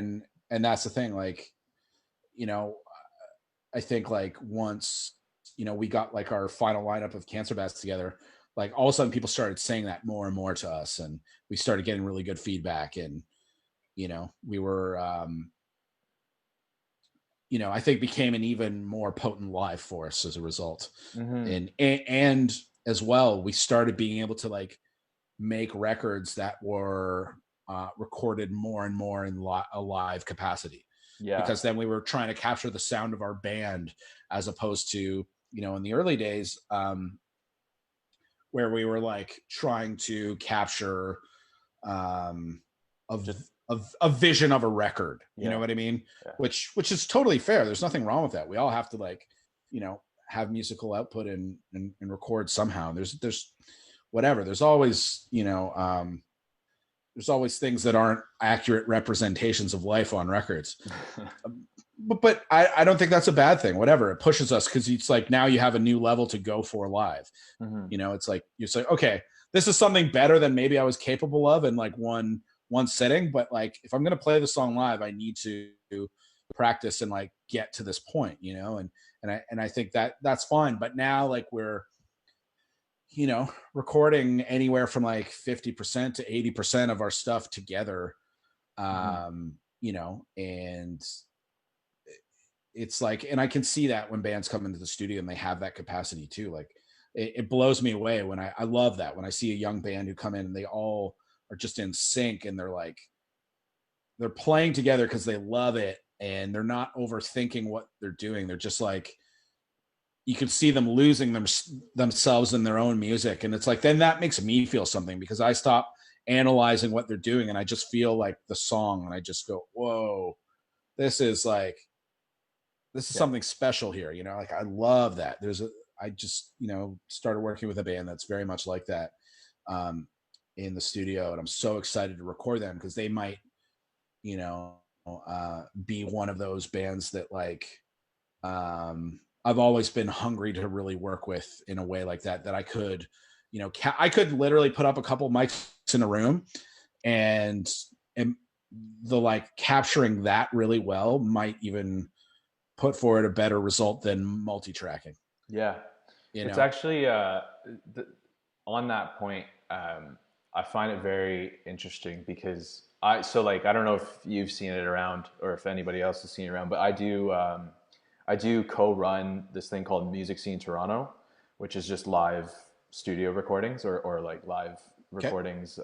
Yeah, I've seen it. Yeah, yeah. Yeah, and it's Yep. really interesting to see, especially those bands that have maybe like a very small following, maybe like 100 likes on Facebook or something, but those guys like jam every single day, and just literally, you know, putting him in the same scenario as another band that maybe has a big following but doesn't really practice, and seeing the like difference in how like the performance really affects the music. Because like Yeah. I remember there was one band, they're like kind of like an indie rock kind of band, and they did a cover. It was a medley of one of their songs and then Come Together by the Beatles, but in Mm-hmm. this like indie kind of rock vibe. And it was like the most incredible thing I've ever seen. And like they just killed it, you know? And you could tell like it's because they just put in the hours practicing. They were on a personal level, like very like in touch with each other. So, you Yeah, know, for sure. all that No, stuff really affects it. I mean, you know, and that's the thing. Sometimes it takes convincing. Like I remember when I first met the Lawless Sons guys, who I produced a bunch of their stuff recently, and they came to me like a few years ago, and when I first met them, you know, they had some like rough songs that they were doing, and we were talking about like working on them.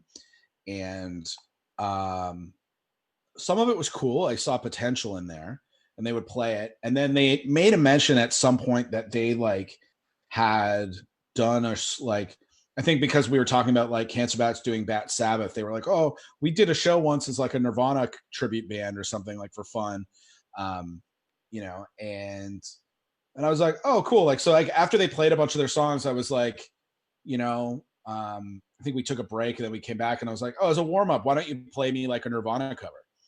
And they fucking smashed it. It was so like, I think they did Negative Creep or something like really heavy, and they absolutely smashed it. It was so good. And but the thing that I noticed, I was like, guys, you play this better than your own stuff. Yeah. What is going on? Like, you were like, all of you were like at another level, getting excited doing this cover. And I was like, I need to see that in your own music. Yeah. And we're not going to make a record together until you put that kind of energy and intensity into your own music. Yeah. Because you're playing this song and you absolutely like believe in everything about it. Like, you're just giving it. And like the drummer is hitting harder. The singer was like yelling in a different way that he wouldn't do with his own music. And like, it was really cool. Like, to see like, me put that forward. And then I came back like about a year later, and they were like, "Hey, we think we're ready now." And then they like showed me what they had done, and it was next level, Yeah. way, way, way better. They had like really paid attention and like and accepted, like, it was, how do I say it? It was like, it was maybe a little harsh of me to say something like that, but like I didn't want to do them a disservice by being dishonest and just being like, "Oh yeah, let's go record some like mediocre stuff," or like half finished songs, and just, because I've met so many people in the music industry where they just want to like churn numbers out of their studio. Mm-hmm. I don't care about that. I want quality. I want something that I am proud to have my name on no matter what, and it's like, uh it's not it's not about the money, Yeah. and how much money and how fast I can make all this stuff.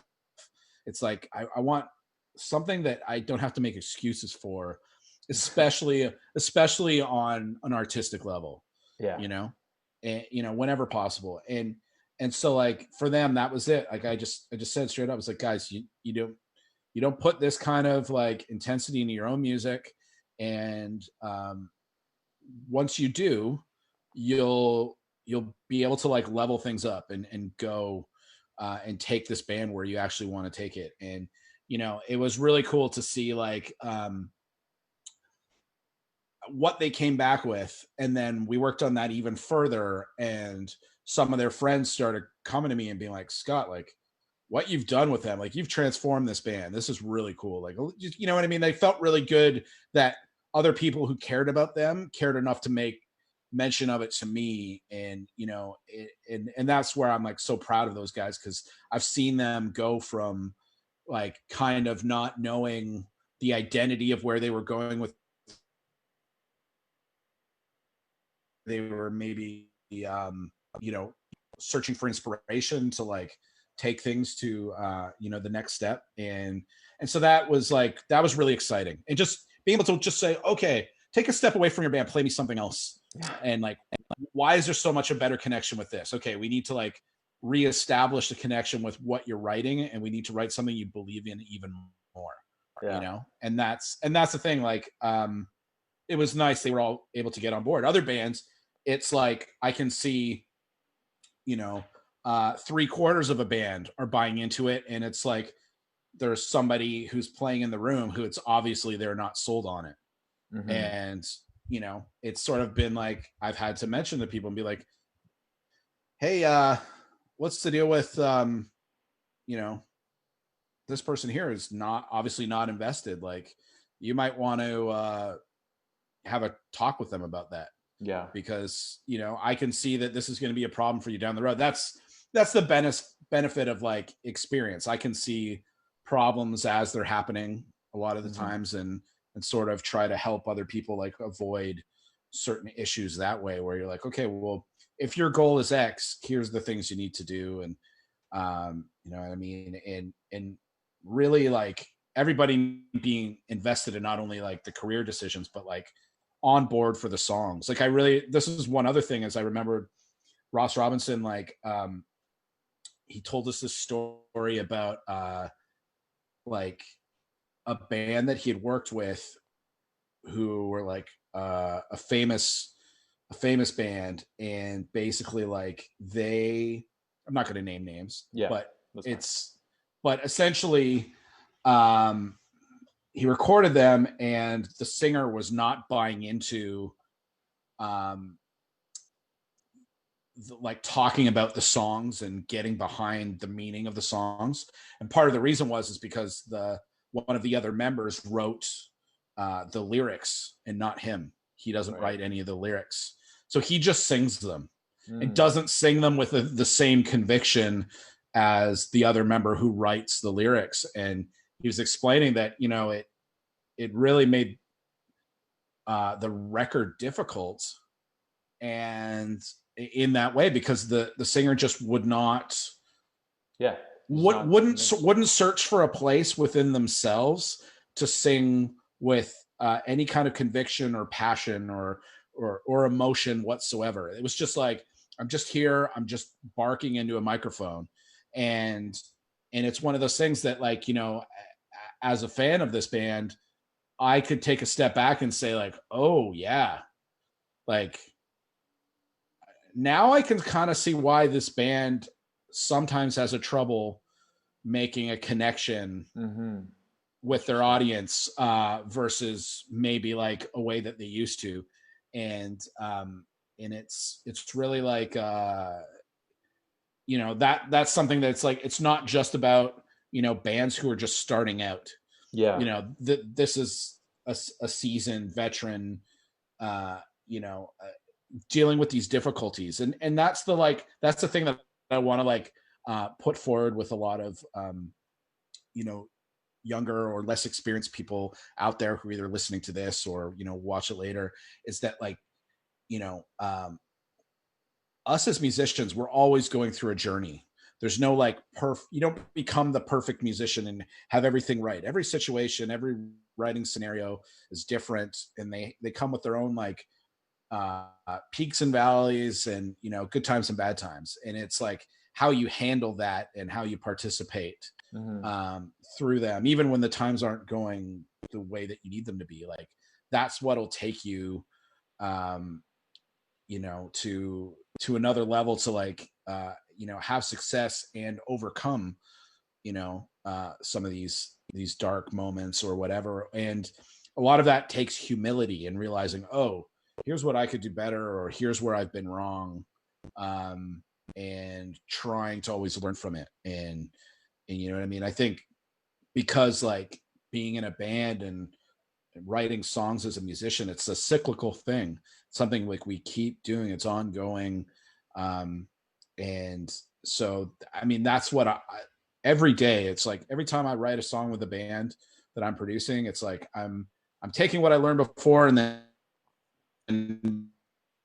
to also learn something from the experience on the way, so that I can use that towards, you know, the next project that I work on and the next person that I'm helping. Yeah, no, that's all really, really good like points. And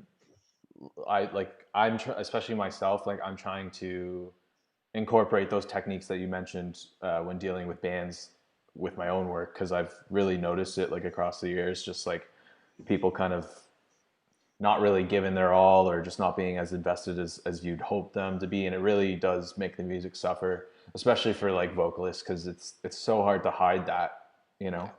Exactly. So you really have to be like authentic and just like really believe in what you're saying. So, well, for sure. And I mean, and that's the thing, like, I don't think that, like, one of the things like Ross showed us as well was that, like, you know, like I went in the studio and I was like trying to play, and I was like used to aiming for, let's say, technical perfection based on, you know, how I'd been trained to record guitar with other people I work with, and they're working within their studios and their workflows, right? And Ross was totally different. So when I was like hyper focused on like, I'm gonna listen to like everything I'm doing and make sure I'm playing as perfectly as I can, he saw me being in that like really technical state, and he started like throwing stuff at me to like mess with me. So he was like throwing throwing like a jar of like Sharpies and pens at me, and like trying to like push me and kick me, and like not in like a way that would hurt me, but that would like kind of like mess with my focus, Yeah. because he wanted me to like come to life more. He wanted me to put passion back into my guitar playing, if that makes sense. Like and squeeze more out of it. And Yeah. it was cool because I was like, whoa, oh, okay, what am I doing wrong? And it's like, it's not what you're doing wrong. You're just not, you just got to let loose, you know, like you're playing a little stiff today or something, you know?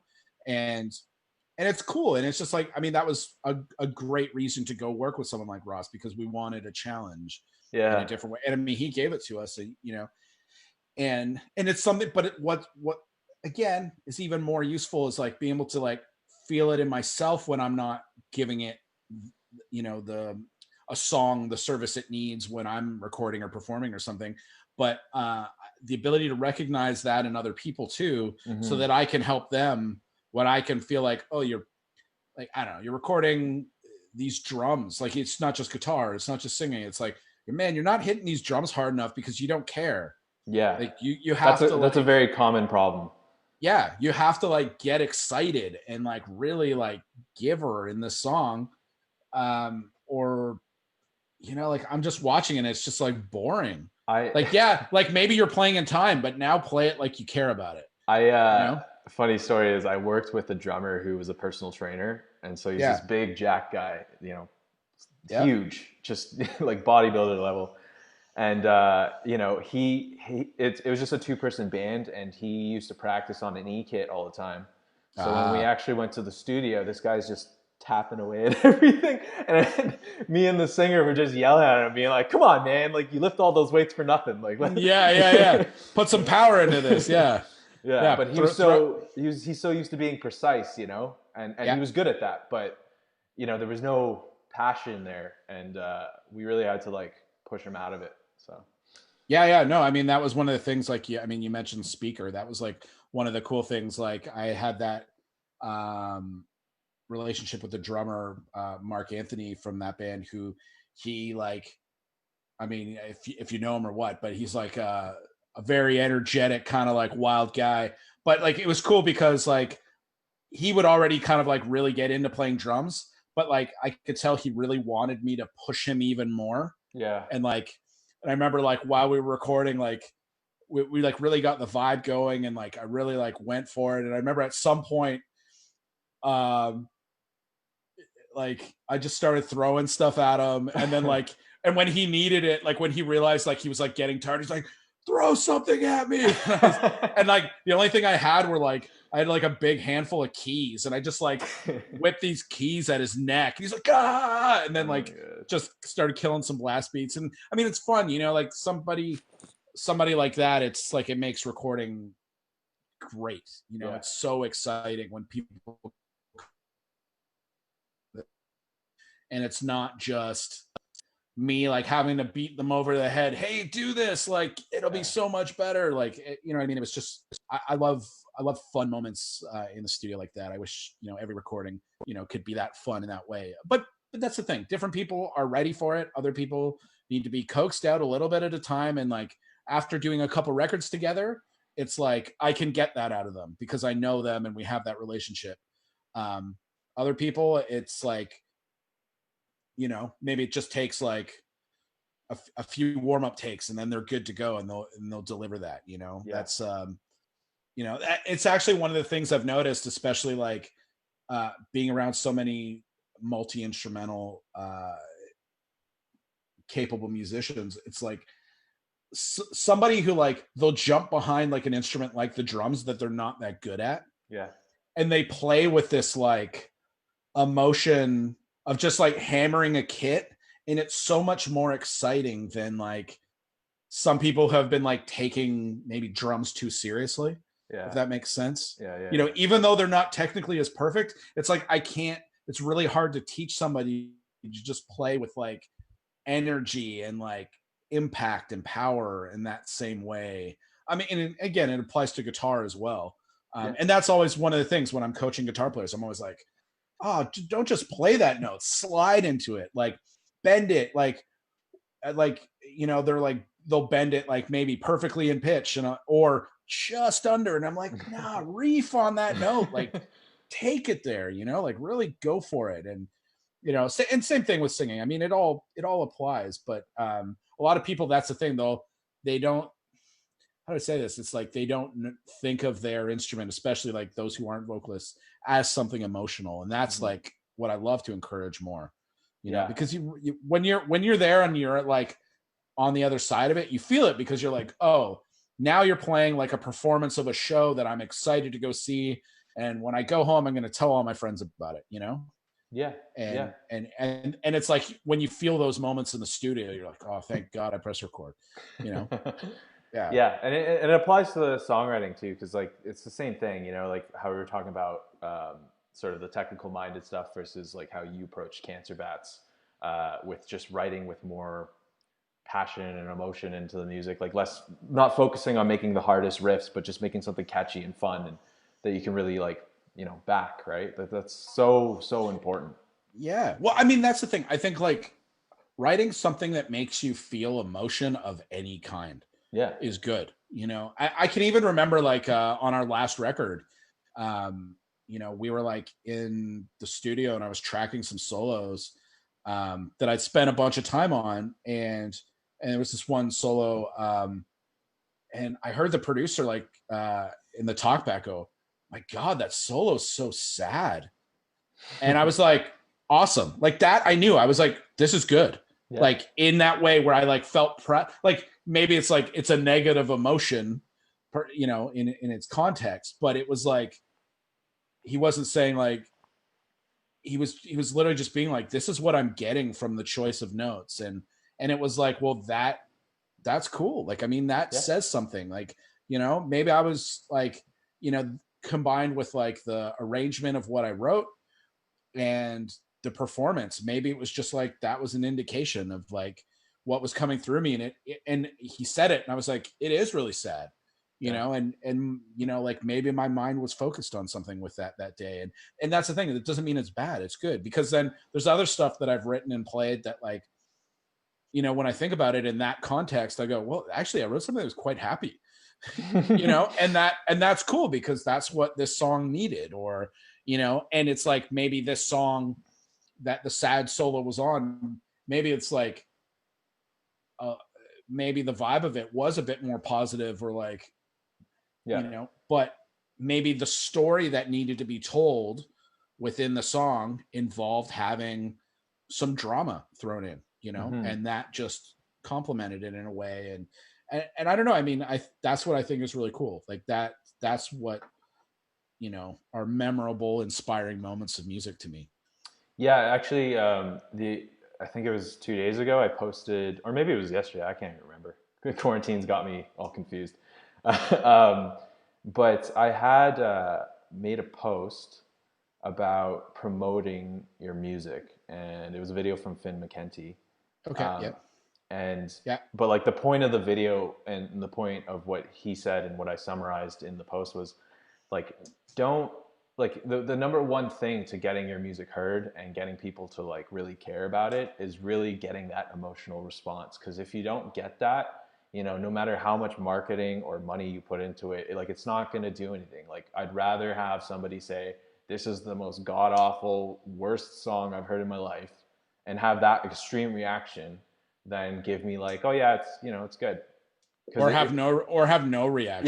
Yeah. Because then that means like what you're doing, whether good or bad, like there's something there that you can take from. Well, exactly, and I mean, like if you think about metal or metalcore or whatever as a genre, and of course there's so many subgenres to all of it, but one of the biggest problems I have with modern heavy music is I'll go down like a YouTube rabbit hole of like checking out a whole bunch of bands that I haven't heard, but maybe I've seen their name, or like, like they pop up in the YouTube, on the sidebar there. And I'll watch the stuff and I feel like I've watched like 7 of the same fucking band in a row. Like Yeah. it's just like not that different. They all have the same guitar tone. They all play the same type of riffs, and it's so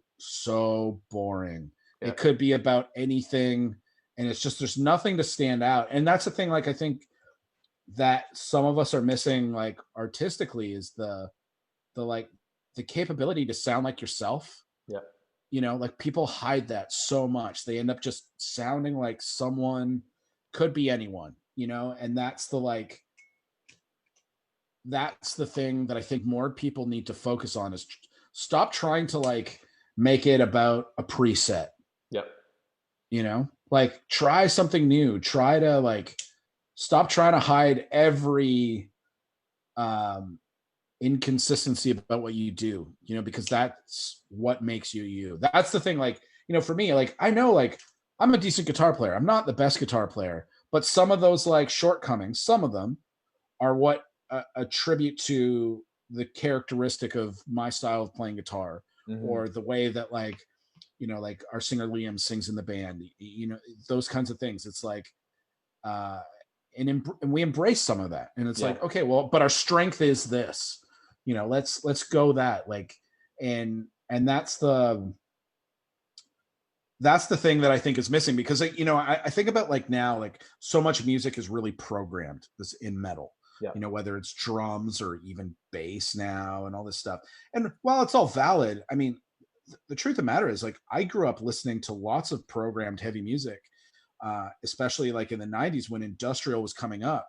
And it was so interesting because people would still put so much of their themselves into music like that. Mm-hmm. And like even if the drums like, you know, sounded like machine guns firing, they made them sound kind of weird and kind of crazy and sort of shitty, not perfect, and not um you know, like not lifeless in a way. Like it was just somehow they were able to communicate with more with less, if that makes sense. Whereas like there's some stuff now that I just so flat. It's just Yeah. so it's not shitty enough in some ways, if that makes sense. Yeah. Yeah. That's And true. it's just like it just sounds like someone just goes, oh, okay, what's my favorite Kemper preset, and that's the one that everybody uses, and I'm gonna play you know, one string on an 8-string guitar and just make that like that's gonna be my sound. And it's like, but Yeah. anybody can do that. Yeah. Anybody, like, you know what I mean? Like learn to play a little bit and you can do that. It's like, well, go beyond, like just make the sound that someone hasn't quite made before in the same way. Yeah. Like, I don't know. Like It's funny. find a different way to dial your amp. It's funny because I literally had this conversation last night, and that's what led me to searching up for the Saint Anger snare. dude. I mean, and then, like this is the thing though. Like this is the thing that nobody talks about. Okay, like people. It's so fashionable to talk about how bad the Saint Anger snare is. You know what? Seriously, that record was made what in like 2003. Yeah. It's like, um, we're actually it's older than that. It's like it's probably like 2001 or 2. Anyways, we're still fucking talking about that snare 20 years later. Yeah. That snare won. That snare goddamn wins. Like that's the thing. It's unforgettable. Yeah. Like that means more than the fucking, I don't know, perfect snare drum that somebody's sampled from the same sample pack we're all using and did nothing to it. You know what I mean? Like that's made an impact. And I think like that's kind of the thing. Like that's where I don't know if that was a Bob Rock or a Lars choice or whatever it was, but like that's where like I appreciate that, like the musical audacity to like go and say like, you know what, we've had the best produced album anyone's ever heard, you know, in the last probably in the existence of metal by making the Black Album. Yeah. And we spent so much time. You know what? I'm not even like, I'm just gonna like play my snare and make it sound obnoxious as possible. And that to me is cooler, more creative, more fucking punk than like than anything anyone's doing, that to just sound the same as their favorite band or the next like or what's in right now, if that makes sense. Yeah. It's just like it's a statement. Now, that's not excusing the like the boring arrangements or the lyrics that I have issue with on that record. Um, more like I feel like that record could have been produced better in other ways, like with There's a lot with to that like record. but at the same time, like if you watch the Some Kind of Monster documentary, you Yeah. see this band exposing themselves to the world in a way that no one ever had. Mm-hmm. And that in itself is groundbreaking. Nobody realizes that, but like at the time, like me going in and watching Some Kind of Monster as a like hardcore Metallica fan, my mind was blown. I did not Yeah. know what to think. I never saw the sides of these people, sides that like I didn't like, and that like, and it's all the stuff people love. They love to bitch about, and you're like, yeah, but that's everybody, everybody's got those horrible sides to them, Yeah. and that's human. That's being a human. And it's like, but that's it. People don't want them to be human. They want them to be as they want them to be. Like, yeah, I'm looking at you as a band I grew up with, and I expect you to only be this. I expect you to never change. I want you to only be this and do the thing that I like about you. And it's like, but that's not being human. That's because being Yeah. human is to make mistakes, to be inconsistent, in certain ways. And anyway, so there's that. But then you can see it's like they didn't know what to do. They didn't know how to make a record together anymore. And that's literally the captured moment of making Some Kind of Monster. It's like, or well, and Saint Anger, whatever. Yeah. They're making them together, the documentary of the album, right? And it's like they're that's us like getting a glimpse of what it's like to be in a band that has an identity crisis. Mm-hmm. Like they're bigger and better than every heavy metal band ever, and they can't keep their own band together. They lose their bass player. They, you know what I mean? That whole thing. And that's where it's like, as a person who's gone through a professional music career, nowhere close to the level of Metallica, but experience some of the things I've experienced, I relate to it in a way that like, the average internet troll maybe can't, and this is the thing I try to say is like, yeah, I mean, they're just like us. They're Metallica, but they're just like, they're having the same band arguments that every band actually has, just again, over millions of dollars or something bigger than everything else everyone's doing. But in the essence, they're still just making a CD and like putting it out, like that's all it is. And like, but that's actually like, that's where I've come to love that snare sound, because I'm just like, it's this awesome middle finger to like everything. It's being like, well, we don't care what we've done before. We're doing something to be different. I actually think that if Metallica had been in a better mind state and like had gotten together, mentally and creatively, and like written slightly better songs, that record would have actually been pretty incredible. Because it, to me, what I loved about it, and I still do, as a like, as a fan of music, is that they took risks on it. There's absolutely risks musically on there and genre wise, because nobody expected that. So it's like, Metallica did like, and they've kind of done that with almost every record. They push, none of their records sound the same.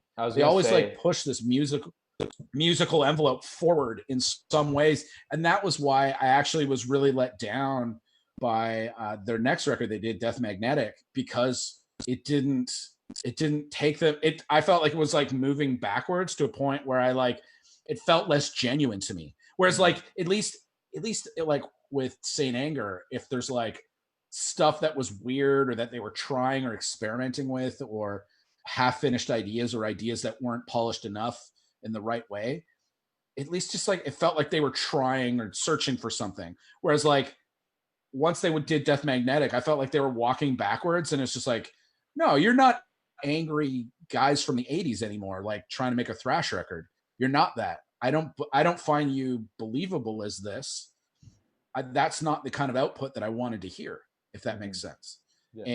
And so like that's where I like it took me back. And so it's like when I hear something like some of like a song like Frantic or whatever, like you were talking about last night, like where you got that snare sample from, it like I mean, there's moments on that where I'm like, this is cool because it's this really emotional side to Hetfield that we've never seen before or since. And I guess I just appreciate it that way in, you know, being around people who are constantly trying to write songs and find creativity. And I'm trying to go like, well, I would love to see a bit more of that wild animal come out of people the way it did with, you know, somebody like Hetfield, who was like my musical hero. And like, when I heard it, I did not like it. It scared the fuck out of me. I was like, what is this? I don't get it. I do not get it. But like, as music's progressed, it's like, it feels less out of context because it's the thing that everybody's spoken about. And it's just now I like respect it in this way where I'm like, it's the sound of a band jamming, trying to figure it out. And somehow they've released it. You know what I mean? Like it's literally, because I mean, if you pay attention to the documentary, you go back and watch it now as guys like us, as music producers, you realize literally it's like it's a bunch of guys sitting in a room writing songs and recording them to Pro Tools as they go on, and then they just like copy and paste and fit in parts that they think work. And literally that's what's been released.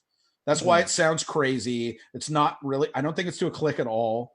And, or like some of it might be like, you know, all I know is when I heard the drum stems and I sent them to you, like you can hear all the punch-ins, like all the crazy punch-ins.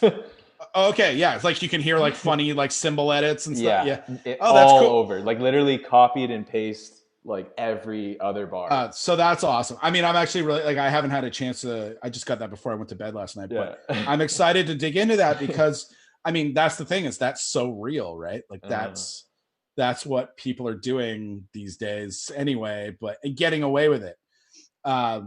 You know, but I don't know. I mean, I just look at that and I go, wow, like, I mean, they're just, that's the thing. It's like, it just makes them so human to me. It's just, they're just like any band. They put out a bad record and I almost respect that. It's the same thing. Like I saw, what was it? Like, maybe it was 2 years ago. We played this, festival in Belgium called the Grass Pop Metal Meeting, and Guns N' Roses headlined it. Okay. And so this was like Slash and Duff playing with Axl again. And which was a big deal as, you know, a kid who grew up the 80s and 90s, like, and they were one of my favorite bands, and I never got to see them with any of the original members other than Axl.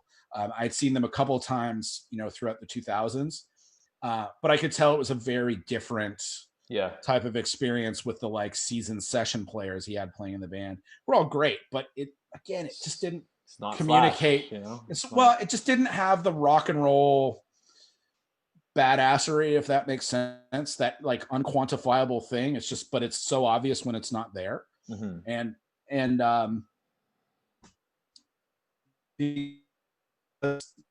Slash is larger than life, you know, because he, you know, within his performance and songs, like he's just himself, you know, he's not faking that. That's who he is, you know?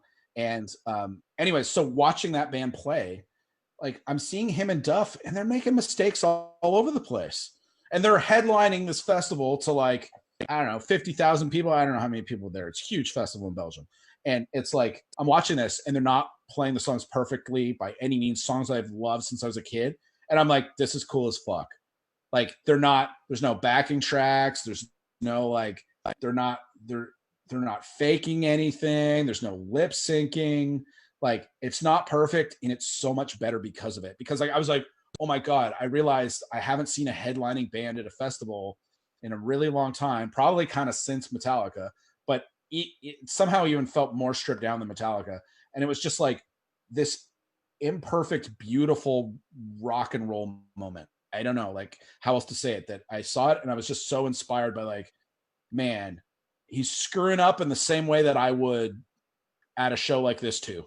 Yeah. You know, like you're on stage, you can't quite hear yourself in the right way, but screw it, because you're playing a summer festival and it's so much fun, and you're feeding off the energy of the crowd who's like excited that you're there.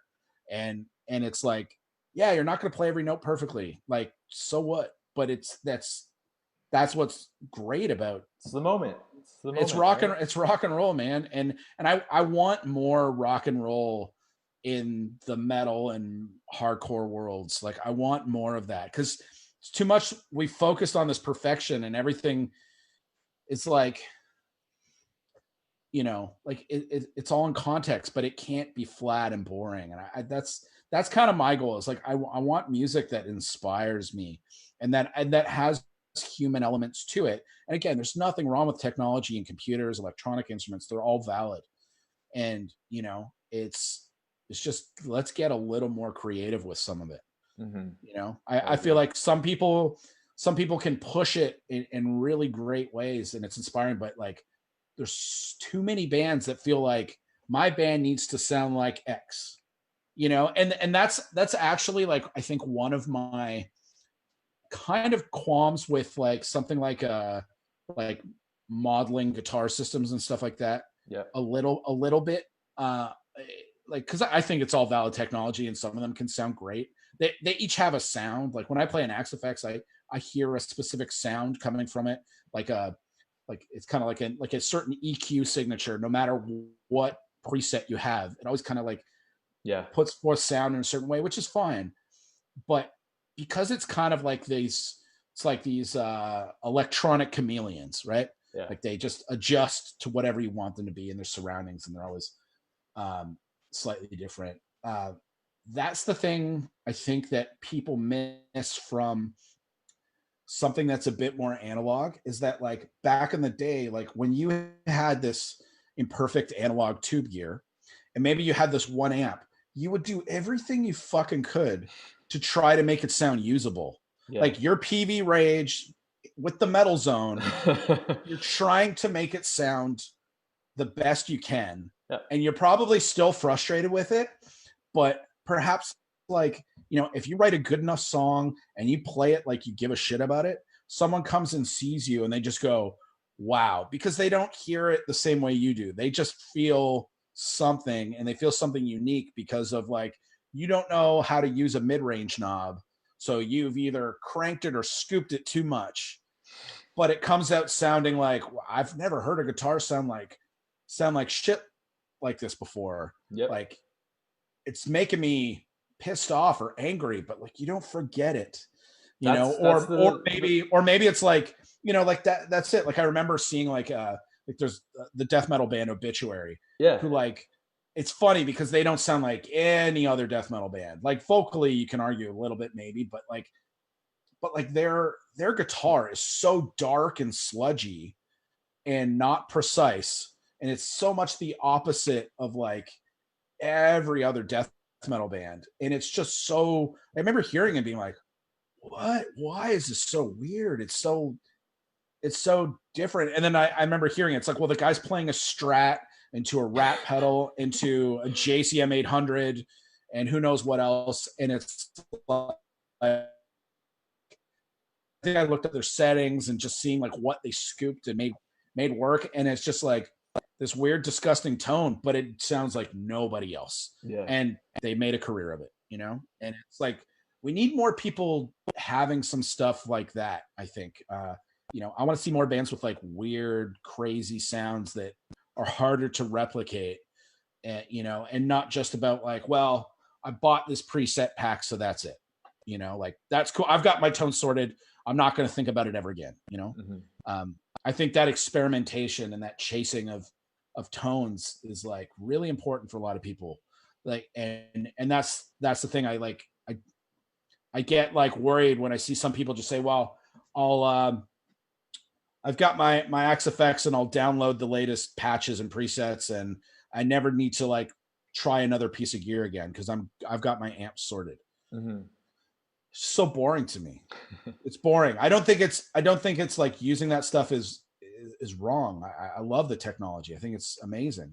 I've had effects processors and modelers since I was a kid. They were just made by Boss, and those were all all cool. But what I enjoyed doing was like saying, oh, what is this Boss, GT3 processor? What does it sound like through a shitty solid state amp? Oh, it does this kind of cool thing, but it's sucks in this way. What's it sound like through a tube amp? Oh, well, it sounds way louder and thicker, but I miss kind of the gnarliness of the solid state. Like, what happens if I wire them both together? What happens if I throw another pedal here?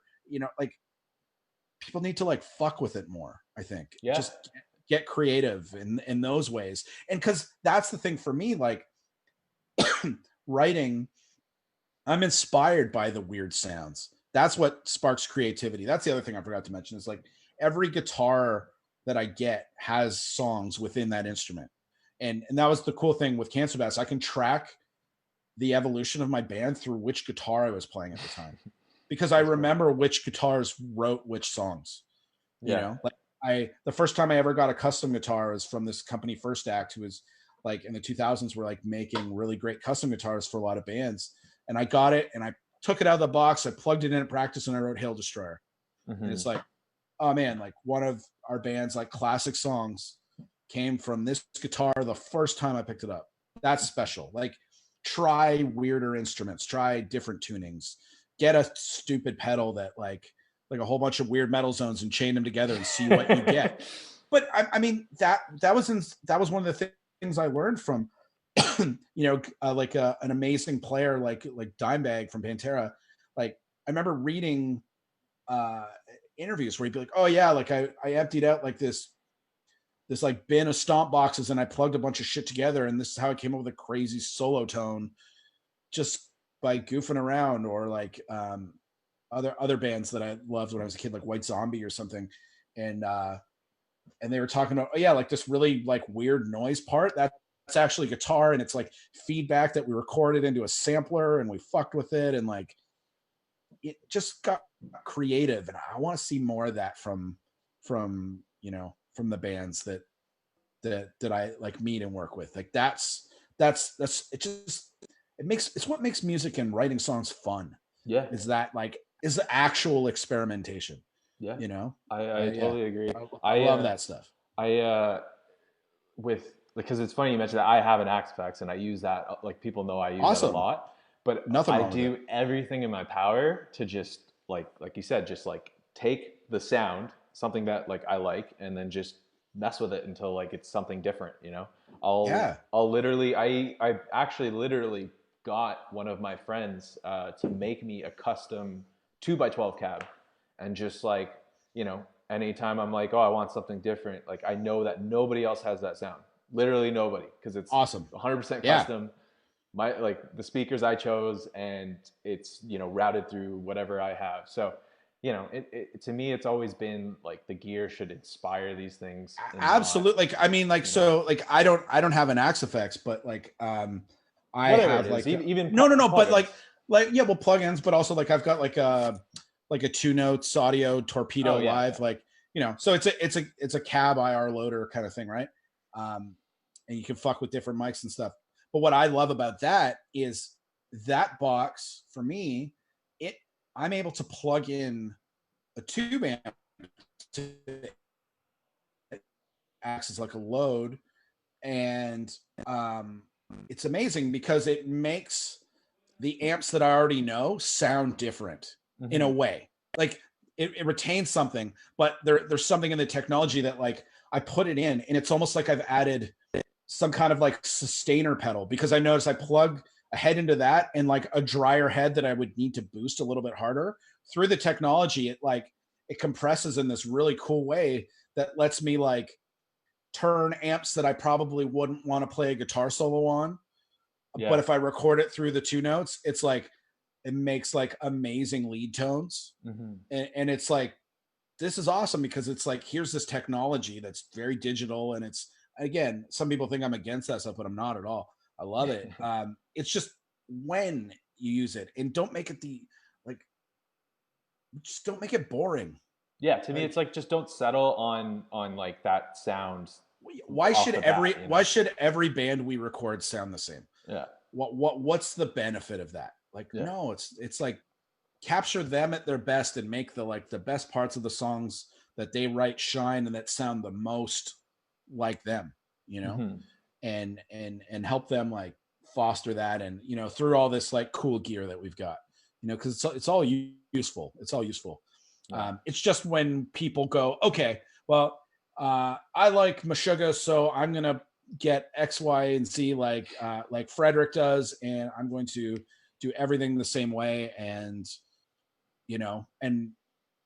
I don't know. I mean, for me, that's just boring. I don't want another band that sounds like Meshuggah. I have Meshuggah. They make amazing records. Yeah. Like, show me something new, Yeah. And like make that. even they like will do everything in their power not to sound like themselves. you know. And that's what I love. I respect that though, and that's the thing. And here's the thing. I'm not saying like, obviously, like we all write songs influenced by the bands we love. That's not wrong. That's all good. It's totally cool. But it's like when you're ready to take that like next step, it's like, see what you can do to go beyond that, or just like go and say like, hey, this is kind of the signature thing we do. Like, let's go down this rabbit hole and see like how far we can push that signature. Like, where can it go? And like, at what point do we embrace the things we do differently than everybody else? Mm-hmm. And that I think like, like for bands that once they've like made a couple of records, like that's really the key to, I think, like the musical journey. Yeah. And and the creativity. It's just like going, okay, what do we do differently than everybody, and let's focus on that. Right on.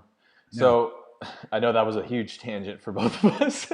And whatever it is, this is fun, man. I just wanted to ask one more question because I know, like I said, I don't want to keep you too long.